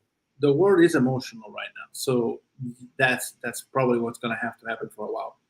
We're not living in a pragmatic world. I mean, I think we have in the past. It's a very emotional world right now. So, you're going to have to figure out a way to convey the message without being too offensive, or at least give them a way out. I feel like that's the proper way until things change. That's the proper way to go about things. Yeah. Let's see. Robert, give it another shot, brother. How do I sound? Better. Slightly better. Let's see how a full sentence goes. Slightly better. No, this is good. We can work with this. Yes. Okay. I'll just get closer to the mic. I don't mean to hide behind the pop filter. But one particular, I guess would call perspective that I'm very adamant about relates to vaping, nicotine specifically. is I used to be a heavy smoker. I started smoking at 10, and I smoked on and off. But when I met the future second wife, and we had her on our show, I was helping her set up her video, and she looked like she was smoking a cigarette, but it lit up blue on the end. And I said, "What is that?" And she said it was an e-cigarette. And I said, "Oh, tell me more." And I had to wait a year for nicotine to be available in the e-liquid, because we didn't have that up here in Canada. But I switched to it because I wanted to stop smoking, and it was good enough. It was good enough to switch my habit from cigarettes to vaping. And the benefit to that was no more bronchitis, no more pneumonia, no more getting sick in the winter. And so I still do that because, well, I like to have it. I did go down to zero nicotine, and then I went back up just a little bit because it was just flavored air. And there was something benefit that I seemed to get from the nicotine. And I know that's a poison, but it's low levels. But there were so many people, like whole industries, it seemed. The narrative was that vaping was evil and that it was an epidemic. It wasn't an epidemic that I observed, but it was fueled by the anti-cancer people who weren't getting as much money from the tobacco companies due to cancer rates falling in the state of California, which is so a lot of people, are huge fans of vaping because it's 95% less harmful, and that paper has been peer reviewed by American scientists. And I knew about that in England. In England, if a pregnant mother comes into the hospital who smokes, they give her vapes in the hospital, and she can vape there in the hospital. So that's. Well, what's the point that you're trying to make? Are you trying to say that vaping is good or vaping's bad? Well, it's not harm free, but it's not something that's going to give you cancer, which was the whole point of switching to it. But it also enabled me to be a lot healthier. Have you seen? There's a bunch of studies coming out that have come out recently that have said that vaping is actually like 1,000 times worse in so many different ways. There was actually a guy who had a Mercedes, and the HEPA filter, his passenger blew a vape smoke down into like the floorboard of the car, and the HEPA filter went from like a air warning. It usually fluctuated between like 0 and 10. If it was really, really bad, maybe up to like 15. But when this guy did the vape, it went up to like 170, and it said extremely dangerous caution. So the filter warning in the Mercedes threw like a big caution. And then there's now doctors that are doing like chest scans, x-rays, and they're seeing like pulmonary images of full clouding that they've never seen before. Yeah, I think that's, well, I can see why the HEPA filter alarm would go off, because the vegetable glycerin that's in all vape juice will clog that up right away. It just sticks to everything. Like if you vape in the car, you get a film that you have to clean off. If you're in a room with a computer and you vape inside, that film is going to coat everying. Just like, but air doesn't leave a film. So what's that film? Oh, well, it's not air. Like when you vape, the air, you are still vaporizing the vegetable glycerin, and like your water, your body, your lungs absorb some of the moisture and the nicotine, but there's still propylene glycol and vegetable glycerin that come out. Because I used to vape in the car a lot, and I'd have to clean the inside of the windshield, the film from that, because you can't see after a while. Let me ask you this, bro. You mentioned this comment. I was actually going to ask you about this. You made a comment. Moon landing was real. You say it with great confidence. Your parents were friends with the director of engineering. So you stand on the claim, we went to the moon. We walked on that thing. Yes. Okay. Level of confidence. Oh, it happened. Full confidence. Okay. So what is your response to the astronaut who was on that very same moon landing in question, who claims that we never actually went there repeatedly in interviews? Well, some people. I can't say why he's saying that. Maybe he didn't go there. He was supposed to be on the moon. Yeah, he's supposed to be on the moon. There could, like, people's motivations for doing things, and who's to say? Like, I know on the moon, the big issue they had with the spacesuit was that the static electricity on the moon dust, because there's nothing to wear the dust down, so it's like smooth particles, is very sharp.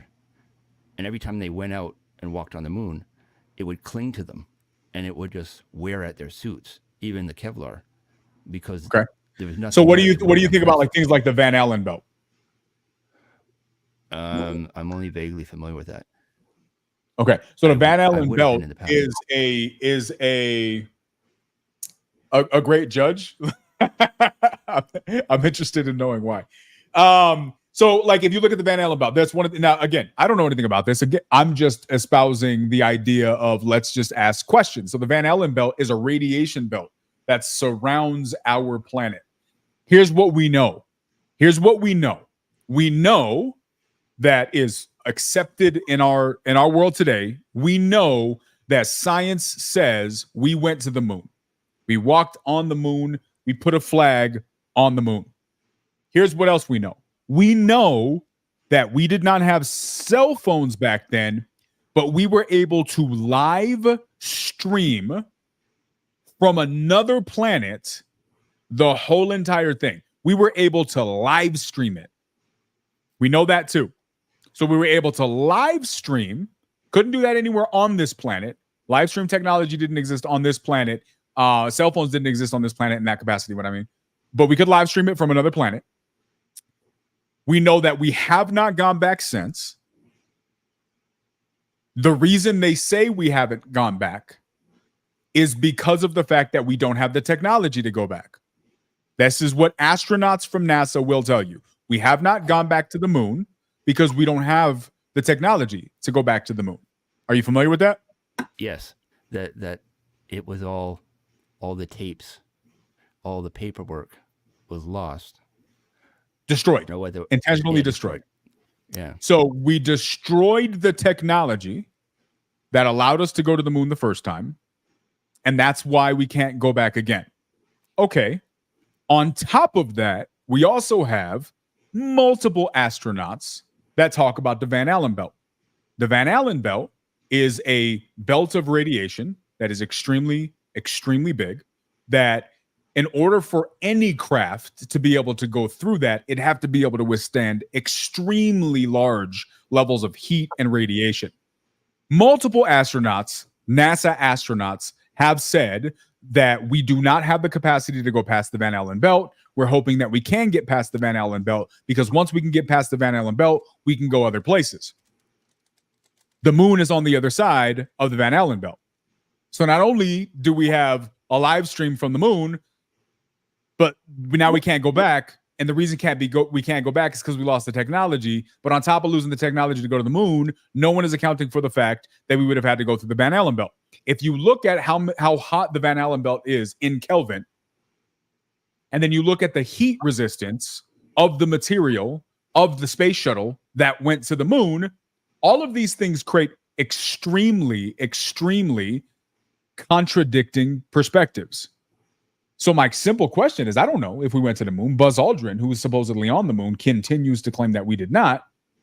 But how do all of those pieces of information line up when they all contradict each other? These are the questions that I have, and I wonder if anybody else is asking.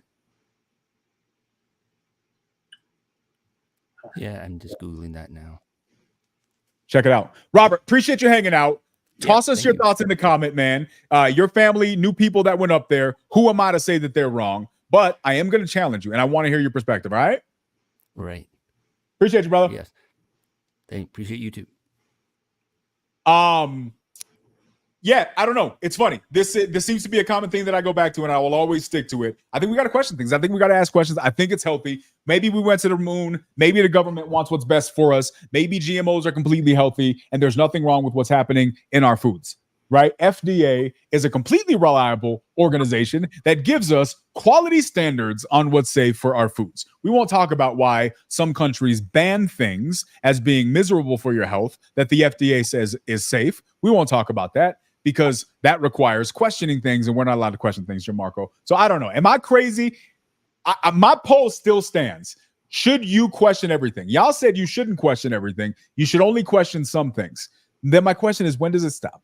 When does it stop? That's the part I haven't figured out. Parameters need to have a serious evaluation, reevaluation, right? Because you're right. There's some things that the FDA, you should be able to trust the FDA, United States government. You should be able to trust the FDA. But again, if you actually look at the products coming from Europe, you really shouldn't. So my question is, why? Why is this happening, right? Now, I don't have a serious question, a real answer for that. But what I'm realizing is there is a lot of extra stuff in our food that shouldn't be there. And perhaps it's, as Jonah said a couple of episodes ago, it is there because it's easier to do a mass production with certain ingredients. But again, why is cornstarch everywhere? Why is cornstarch everywhere? Yeah. Why is canola oil, palm oil everywhere? Like, why am I buying Nutella in the United States? And in the United States, Nutella has palm oil, but it doesn't have it in Italy. It doesn't have it in France. Doesn't have it in England. Doesn't have it in the Netherlands. Doesn't have it in Austria. But it does have it in the United States. And the answer is probably, it's in a great movie. It's called Mrs. Sloan. It's in The Lobbyist. I believe it's in The Lobbyist. I believe there's a great deal of reorganizing and structuring when you want to come and do business with the United States. You know, if you have a great product, you bring it here, you got to talk with a couple lobbyists, and I think those guys, they decide what else needs to go into your product. Now, I might be wrong, I might be right, you know. Again, I'm a filmmaker, not a scientist, but I believe there's something seriously wrong with the way things are accepted in this side of the world.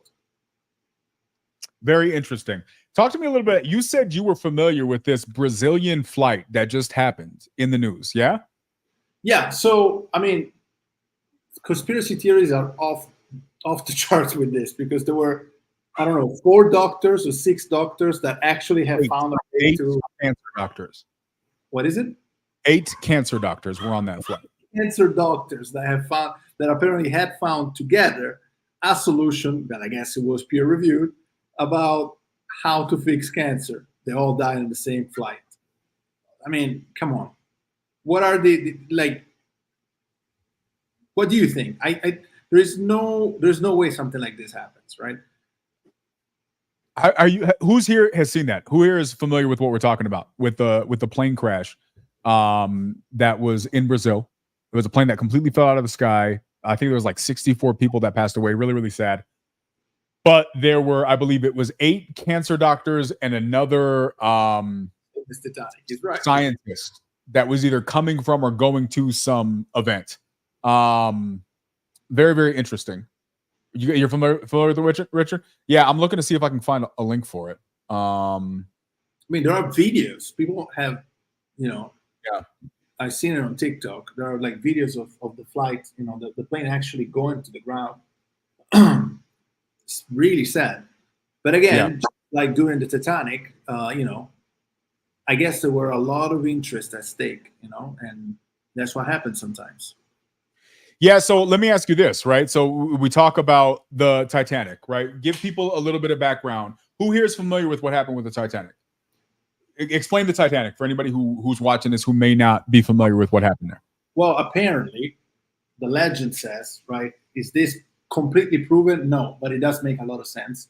There were something like 4 to 6 bankers that were against the Federal Reserve being created on the Titanic. And those that were pro-Federal Reserve actually did not make it to the Titanic for a last-minute call. They got called sick or something. 1 or 2 didn't go. So what happened is on the Titanic, then there was this huge crash. Everybody died. We don't know exactly how did that happen. There is a Nazi movie, actually. The Titanic is a Nazi story. I don't know if you know. So it's actually from the Germans trying to point out how something like that happened in the United States because it was anti-Semitic. So the truth of all of this, I'm not sure what it is, but a lot of information point at the fact that because a lot of bankers died over there, then there was the possibility to finally create the Federal Reserve that was rejected for something like 100 years before that. Because the idea of making a central bank that handles the money for the United States was something that from England was requested many times. And the relationship between England and the United States, it's a lot closer than what you think. It's a lot closer than what you think. So, you know, when it comes to that, do we know what really happened? We do. The facts are these people were against the creation of a Federal Reserve, and then, as many might have read the book, Jekyll Island happens, and then the Federal Reserve is created, which we still have today, right? And there's benefits and not benefits to have it, but that's the story back then. Correct me. Very interesting. Okay, so we got this crazy story about the Titanic. Yeah. A bunch of people who were against and had the power to stop a Federal Reserve getting created were on the Titanic. I believe it was the Rockefellers that were on there, scheduled to be on, and then at the last minute decided not to go. Was it the Rockefeller family? Yeah, I think it was the Rockefellers. And then everybody who was against the Federal Reserve getting created, and obviously J.P. Morgan Chase, right? Yeah, correct. Passed away. And then next thing you know, we get a Federal Reserve. You have a situation where a Brazilian flight with a bunch of doctors randomly falls out of the sky. It could be coincidental. I genuinely don't know enough about that. I know that a lot of people are saying that those people had some weird association with the cancer treatments that existed or something like that. It's just really interesting to me. It just makes me wonder, are we, again, it goes back to the kind of the theme, which we didn't really intend for this conversation to be about today, but you know, how many things should we question? Like, at what point should we just stop questioning and saying, no, I'm not going to question that. I'm just going to accept that at face value. I think a simple answer to that is how is it relevant to your life? But I think that's also an easy scapegoat, because the reality is if you, let's say some weird conspiracy theory happened with cancer, and let's say they had the cure for cancer and they killed everybody with the cure for cancer. You know, that's a sad situation. So I say this with respect to everybody that was involved with this thing. I'm not trying to assume that something nefarious took place. It is a tragedy. But I don't think it's far-fetched that something like that could happen, that there are powerful people who would remove people who impact negatively their agenda. Well, then that doesn't impact us, right? Let's say the Federal Reserve was not the best thing for our country, and the Federal Reserve got put in place, and our country would have been better off without a Federal Reserve. Well, then that conspiracy theory put our country on a worse track. And so the reason why I ask these questions is because I think it's important to know that if our country is making decisions and going down roads that don't serve me, that does impact me. It does impact me in some situation, in some form or fashion, whether it's directly or indirectly. And a lot of times those ramifications aren't known until they hit us. We don't know how big of it's going to be until it's a thing.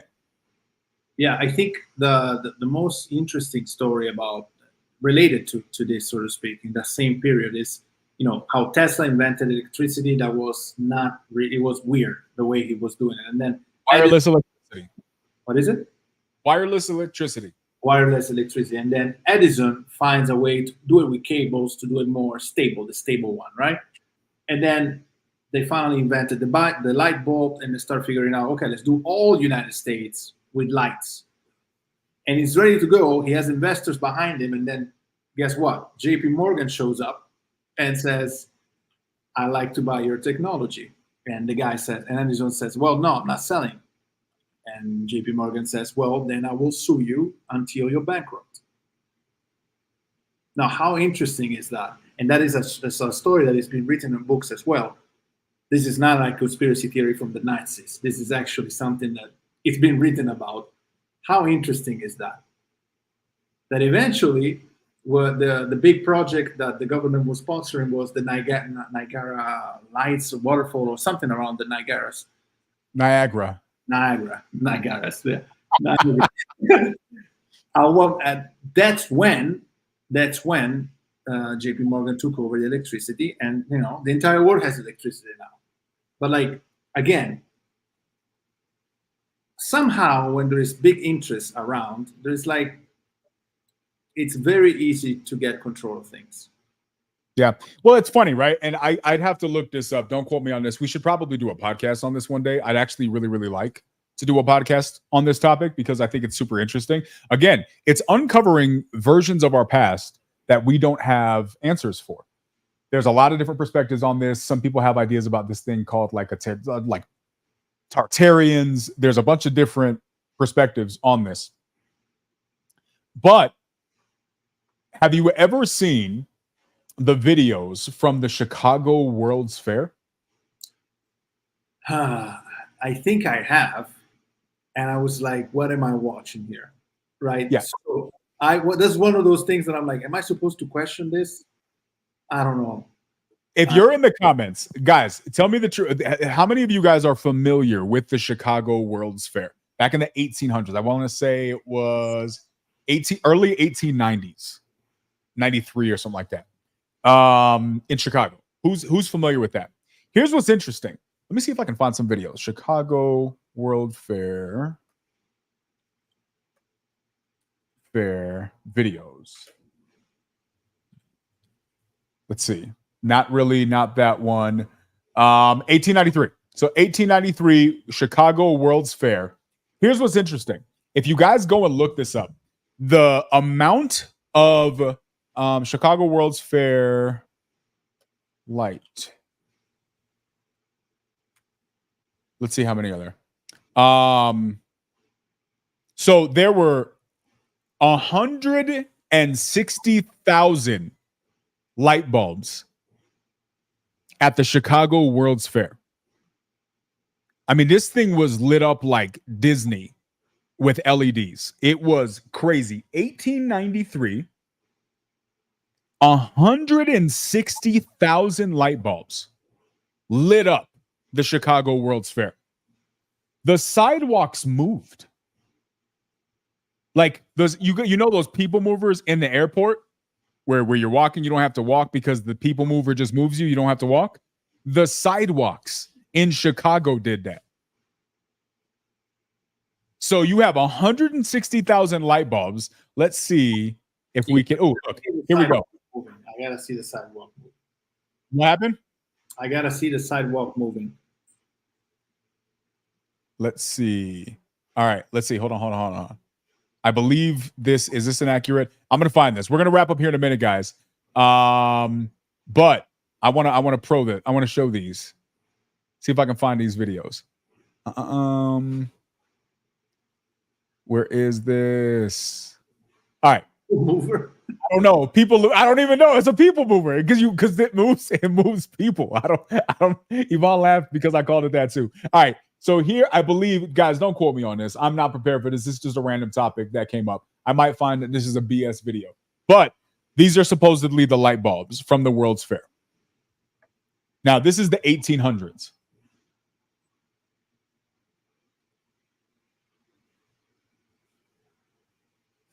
Yeah, I mean, 1893. So when was Edison? The light bulb was invented by Edison in 1879. And this is 1893. Okay, but Edison took it from Tesla. So was Nikola Tesla in the United States at that point? That will be my question. Here's the thing. The more accurate question is, when was mass production of light bulbs created? When did that start? When did mass production of light bulbs? Because look at this. Look at this. Look at the amount of light bulbs that are in this thing, bro. But this might be a large pitch that they were doing to investors back then. You don't know. I mean, I don't know, right? Maybe you have more information than me. What if this was the great pitch? Maybe. It's possible. It's possible. But look at this. Look how high up they are. Look at these buildings. Look at these light bulbs. 160,000 light bulbs. This is beautiful. For the World's Fair. And light bulbs were created like 10 years before this. This is a crazy. I don't know the mathematical capability of us being able to produce this many light bulbs, but also servicing the growth for society at the time. But it's actually insane. These are the types of things that make you really question, like, how did we do this? Well, how was this really a thing? On this specific level, I mean, again, back then you had basically barons that were running the country. So I want to say, well, who was good at mass production? Carnegie, Ford, well, that was later. So whoever was at that point, maybe Ford was already there in that period. I'm not sure. I got to double check. But whoever was there and was large entrepreneur, large employer at the time, I would assume he was involved, and that's how things got. Because people were working hard back then, right? There was real work ethic, not like today. Like we were working 16 hours a day or something. So if you take this hard curve, hard direction, I want to say, eventually within 10 years you can make it happen. We're not talking about 10 months here. We're talking about 10 years. So if they perfected the way to do a light bulb and then decided that they were going to pitch it to some large investors to do it worldwide, that makes total sense. I just didn't know this was like that. All right, so here is the moving sidewalks, people movers. Here we go. This is 1900 in Paris. I'm not seeing it. Are you not sure? Okay. Here we go. 1900 in Paris. I don't know what the audio is on this. I'm not playing it. I can't hear it if you guys can't. It's not playing. Look, moving sidewalks.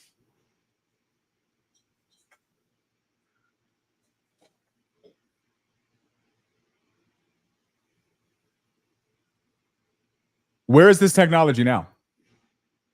At the airports. It's in the airports, at selected airports, in specific areas, not all of which are extremely convenient. But this just randomly throughout a city.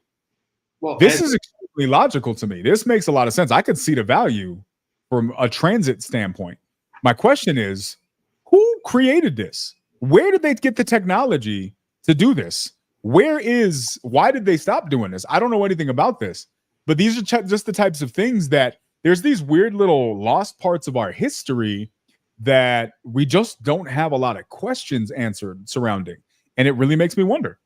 Well, 30 years later, I think, they invented the car, or 25 years later, they invented the car, right?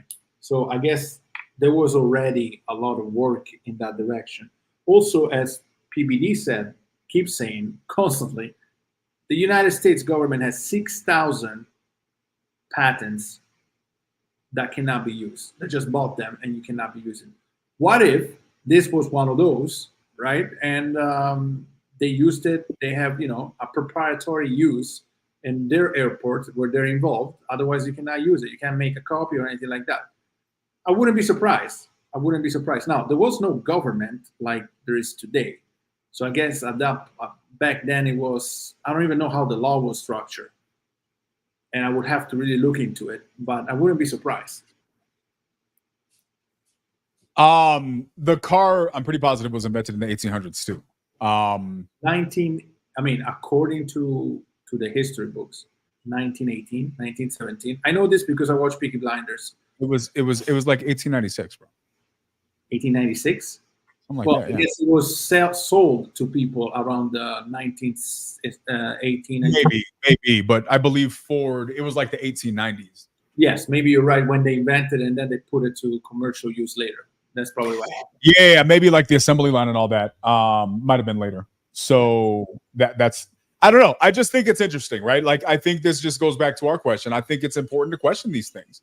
I think there's a lot that happened in our world that we don't have actual information on. It goes back to the very beginning.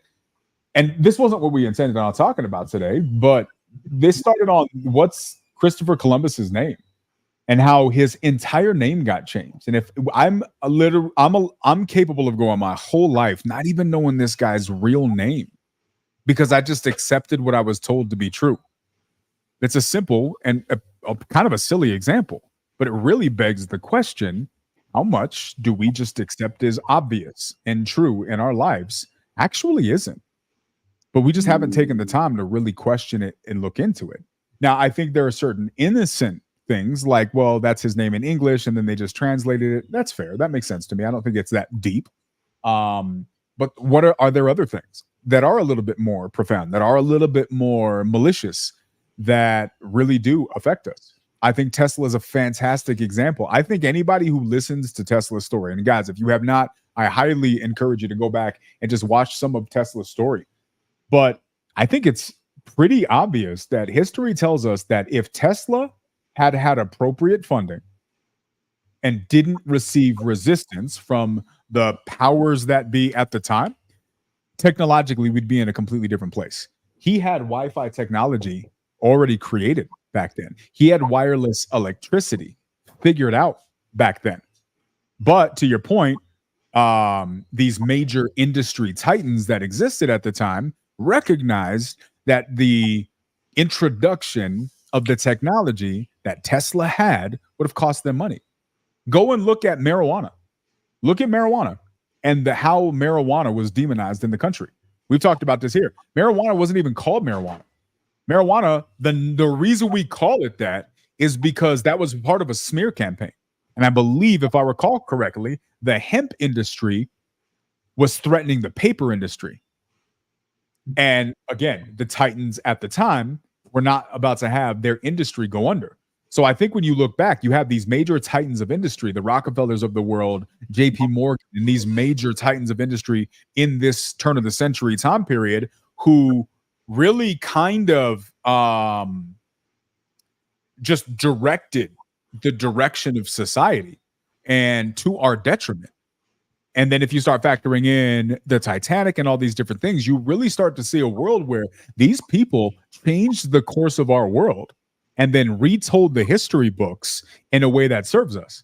And then you take that, you bring Ford into the situation, you get an assembly line, you get World War I, you go into all of these different world wars, and it makes you really wonder, was the direction of the world that we live in, or at the very least, the country that we live in, strongly influenced by people who had zero concern for the best interest of the people and were only concerned with the best interest of their legacy and their financial well-being? That, for me, is why it's important to ask these questions, because we're naive to think that that stopped in the 1800s. If it's still happening today, how many people are manipulating us today, just like those people got manipulated then to believe something is real that isn't real? Like, for me, this is important. I want to know this. Some people don't want to know it. They just want to make their money and go on with their day. And I guess I get that. But for me, I want to know this stuff. Again, why does Nutella have canola oil? I keep asking the same question. I think that relates to this at the same time. So for sure, especially when it comes to Nikola Tesla, there was something there. There was definitely something there. The guy knew something that couldn't come up, and I think he still didn't come out.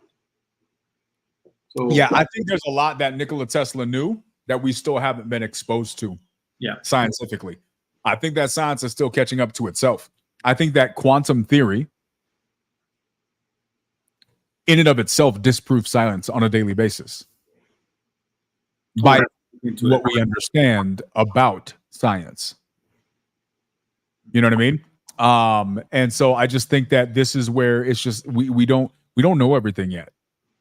So arguing or was canola oil in fact for cars? It's a good question. It was for machines. Canola oil was actually for machines.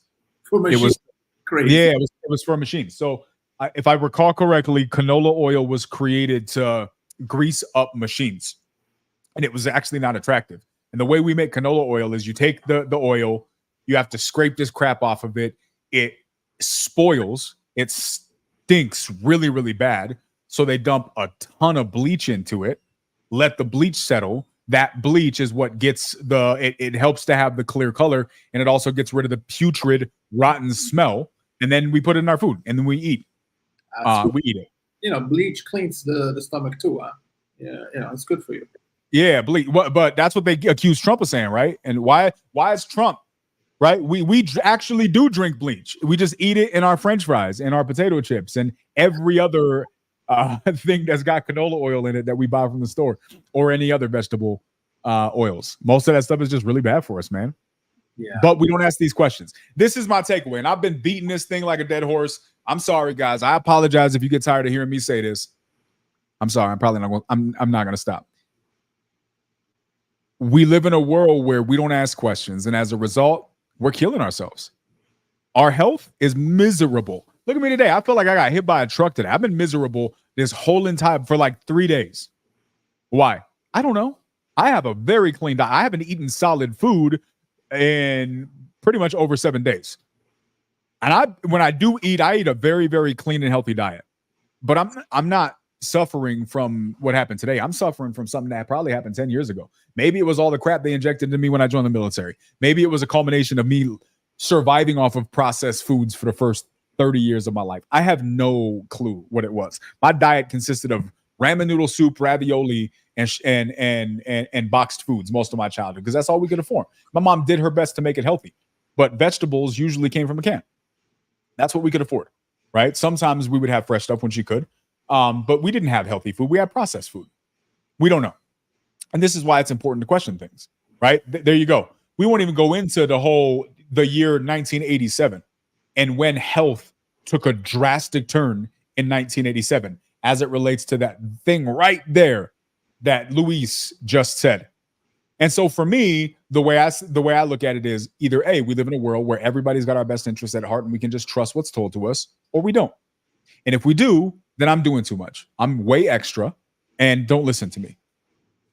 But if we don't live in that world and there is any evidence that the powers that be don't have our best interest at heart, then my response is then it's our responsibility to question everything. So I would vote on my poll, question everything. 100% needs to get questioned. It's just hard because it's inconvenient. But if they're willing to poison our food for profit, if they're willing to poison our air for profit, what else are they willing to do for profit? That means I got to question stuff, but I could be wrong. So I don't know. Don't listen to me. Though. I'm just a weirdo. Yeah. Well, there we go. That's it in a nutshell. 1987. I remember the first year I bought my first car. Psychologist. Jesus, Robert. So was it a good year for you? I'm not sure. Did it turn out to be a good year? It sounds like it turned out to be a good year. That being said, guys, the question for me is, what is everything? I question everything. I do. I just do. Right? Let's look at. We'll wrap up with this. This will be the final point. I don't know if you guys saw the conversation between Trump and Elon Musk last night. I did not hear the whole thing. I caught maybe the last 15 or 20 minutes of it. So I can't really comment on it because I didn't hear the whole entire thing. What I did see today, I actually saw it right before this podcast. I saw this right here. And this is what's interesting to me. This is all I saw. You guys see this? Elon Musk had a tweet. He said a wall of negative headlines was so predictable. They're such NPCs. All this does is drive even more people to listen to the conversation themselves and realize how much the legacy media lies to them. What is he talking about? Let's look at this. Trump rambles, slurs his way through Elon Musk interview.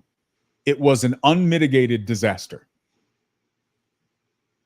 And then you can go through the rest of these things. I'm going to tell you right now, whether you like or dislike Trump, he did not slur his way through the interview. He was speaking completely fine and coherently. He sounded like every Trump interview that I've ever heard. He talked like himself.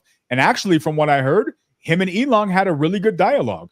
They actually agreed on most things. And I don't know if most people realize this, but Elon Musk is respected as one of the most intelligent brains of our time. Whether you like or dislike, whether you agree or disagree, I don't think anybody questions his intelligence as a human being. And one of the most respected brains in our time was able to have an extremely intellectual, hour-plus long conversation with another human being. And he enjoyed himself and said it was a good conversation. But the news says he slurred his way through the interview. And then Elon's like, see, you guys are lying. You know what I mean? And so this is why, for me, I question everything. So when I open up my headlines, I'm questioning what Elon says because I don't know this dude. But I'm also weighing it against what I'm seeing here. And what I realize is that it's just up to us to be able to kind of paint our own picture and derive our own narrative. Because if you don't, you're going to end up just believing what you're told. And when has that ever worked out well for anybody? Just blindly doing what you're told and believing what the powers that be tell you. When has that ever worked out for anybody?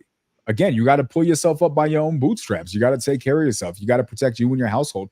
And I think that for me, my opinion, that means you question everything. And it's inconvenient. But you know what else is inconvenient? being sick for an entire year to the point to where you can barely stand up because nobody knows why. Because doctors can't tell you, well, it's probably because I trusted something in the past I shouldn't have trusted. And now I'm paying heavily for it.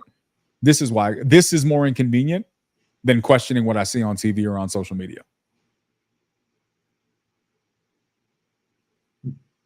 Last night I did accuse Pace of empowering people and suggested that the cats may have held controlling interest in certain cats are suspicious. That you should question, right? Maybe the seller isn't a hoarder. Maybe the cats have created a whole setup.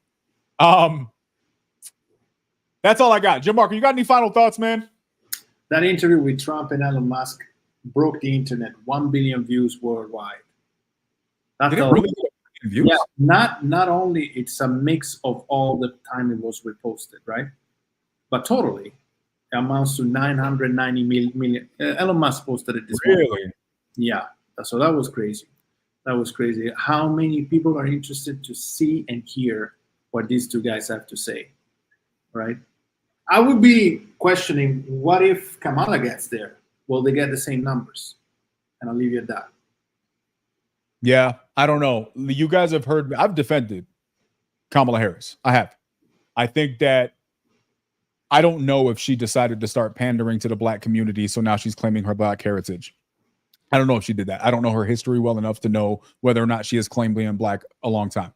I understand both sides. If you have only heard her ever represent herself as Indian, and then now you're only hearing her talk about being a black woman, I can understand that concern. I don't know. I've never heard her refer to herself as anything, so I don't have an opinion on the topic.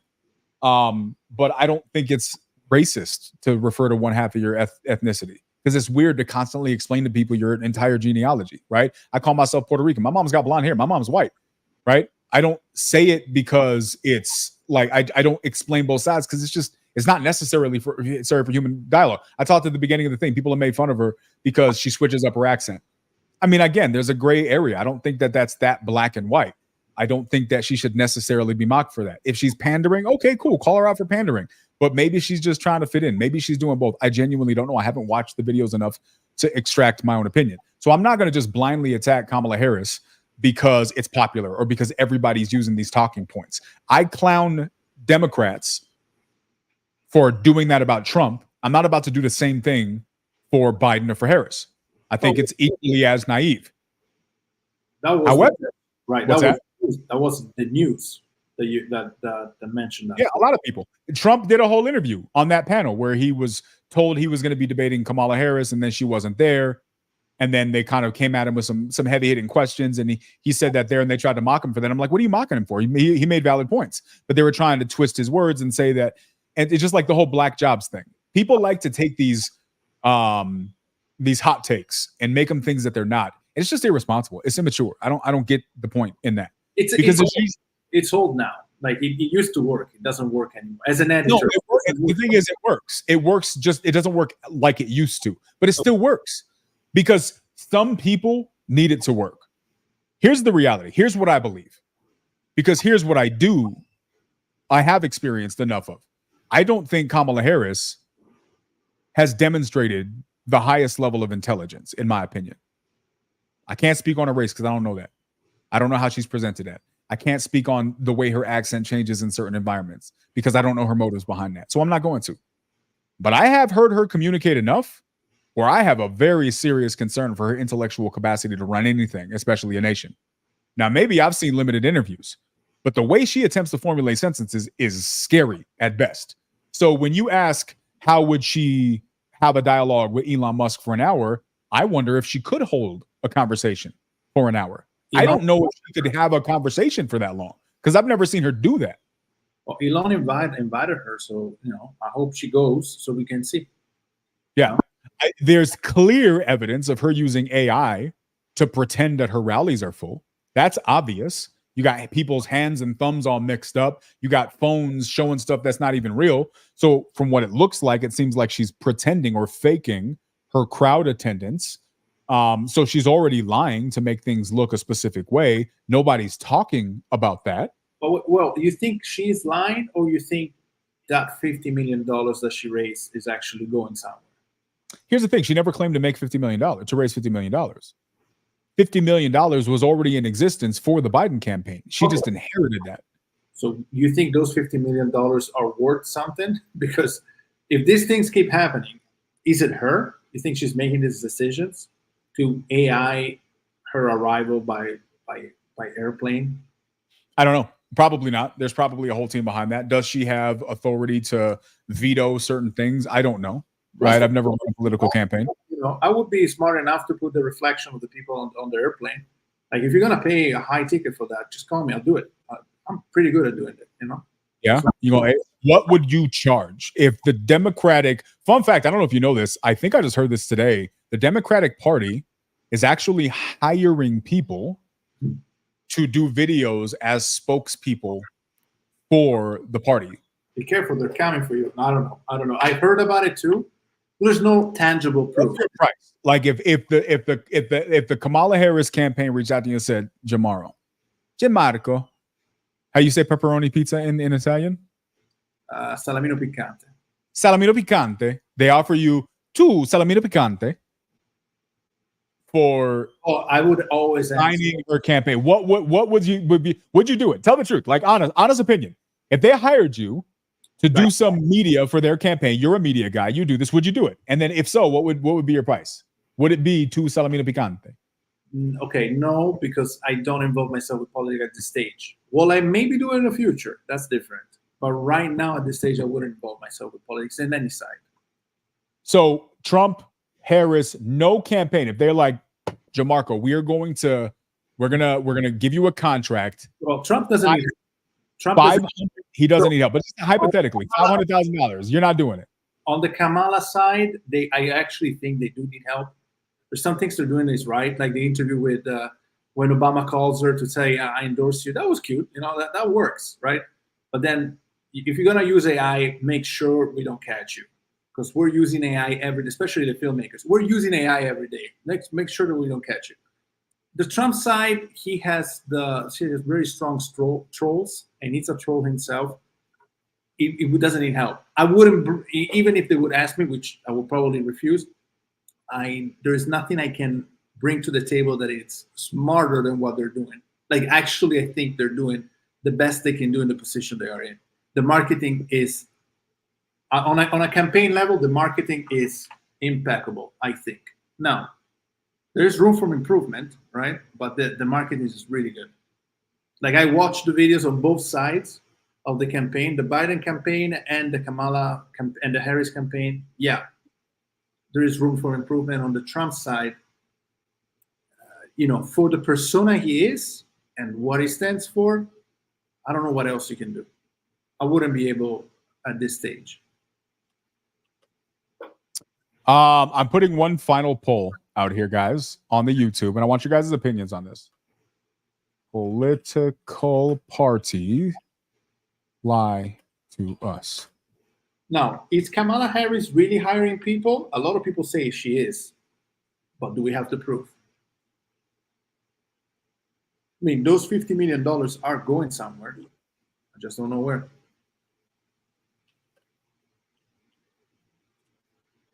All right, here's the question, guys. There's the poll. Do both political parties lie to us in 2024?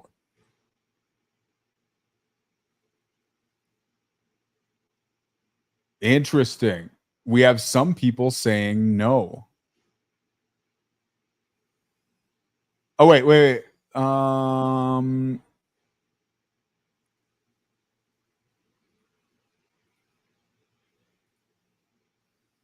Interesting. Some people say no. Very, very interesting. If you are willing to say, like, if you're willing to claim your answer, I'm genuinely curious who said no, and then I'm wondering which party you think tells us the truth, or do you think both political parties tell us the truth? I'm actually very, very curious to see who says no. A lot of people say no. We're 50-50. I don't know. We got 4 votes. So 2 people have said no. 2 people have said yes. So there are multiple people who believe that political parties tell us the truth. I'm wondering if anybody's willing to admit. Nobody's admitting it. Very interesting. And here's the thing: I'm not knocking you if you believe that. I don't have a problem if you believe that. I don't know why you would believe that. I'm curious. I'm genuinely curious as to why you would believe that. But it's very interesting to me that people believe that political parties would tell the truth. I really, really wish if you want to, if you can change your name on YouTube and you don't have to tell who you really are if you don't want to admit it. I don't know why you wouldn't. That you voted it. You should feel comfortable sharing your beliefs, right? I'm interested in seeing if who you believe tells the truth. Do all political parties tell the truth, or do you just one party? I'm assuming if it's only one party, it's the party you believe in. Very interesting. Here's the thing, bro. If these people, because multiple people have said no, which means they believe that political parties are telling them the truth. This is why politicians get away with what they get away with, because some people will just believe them. I don't know why. Maybe it's just because your beliefs align with my core beliefs. There's a vibe. I trust that you're telling me the truth. Maybe it's that simple.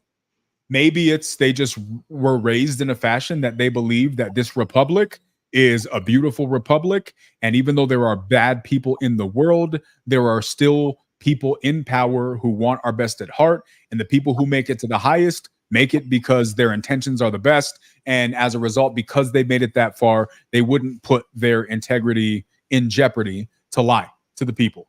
Maybe they actually believe that. I don't know. But I do believe that that is a unrealistic point of view. It's my opinion that that's not realistic. It's there are you do need thick skin. Yeah. I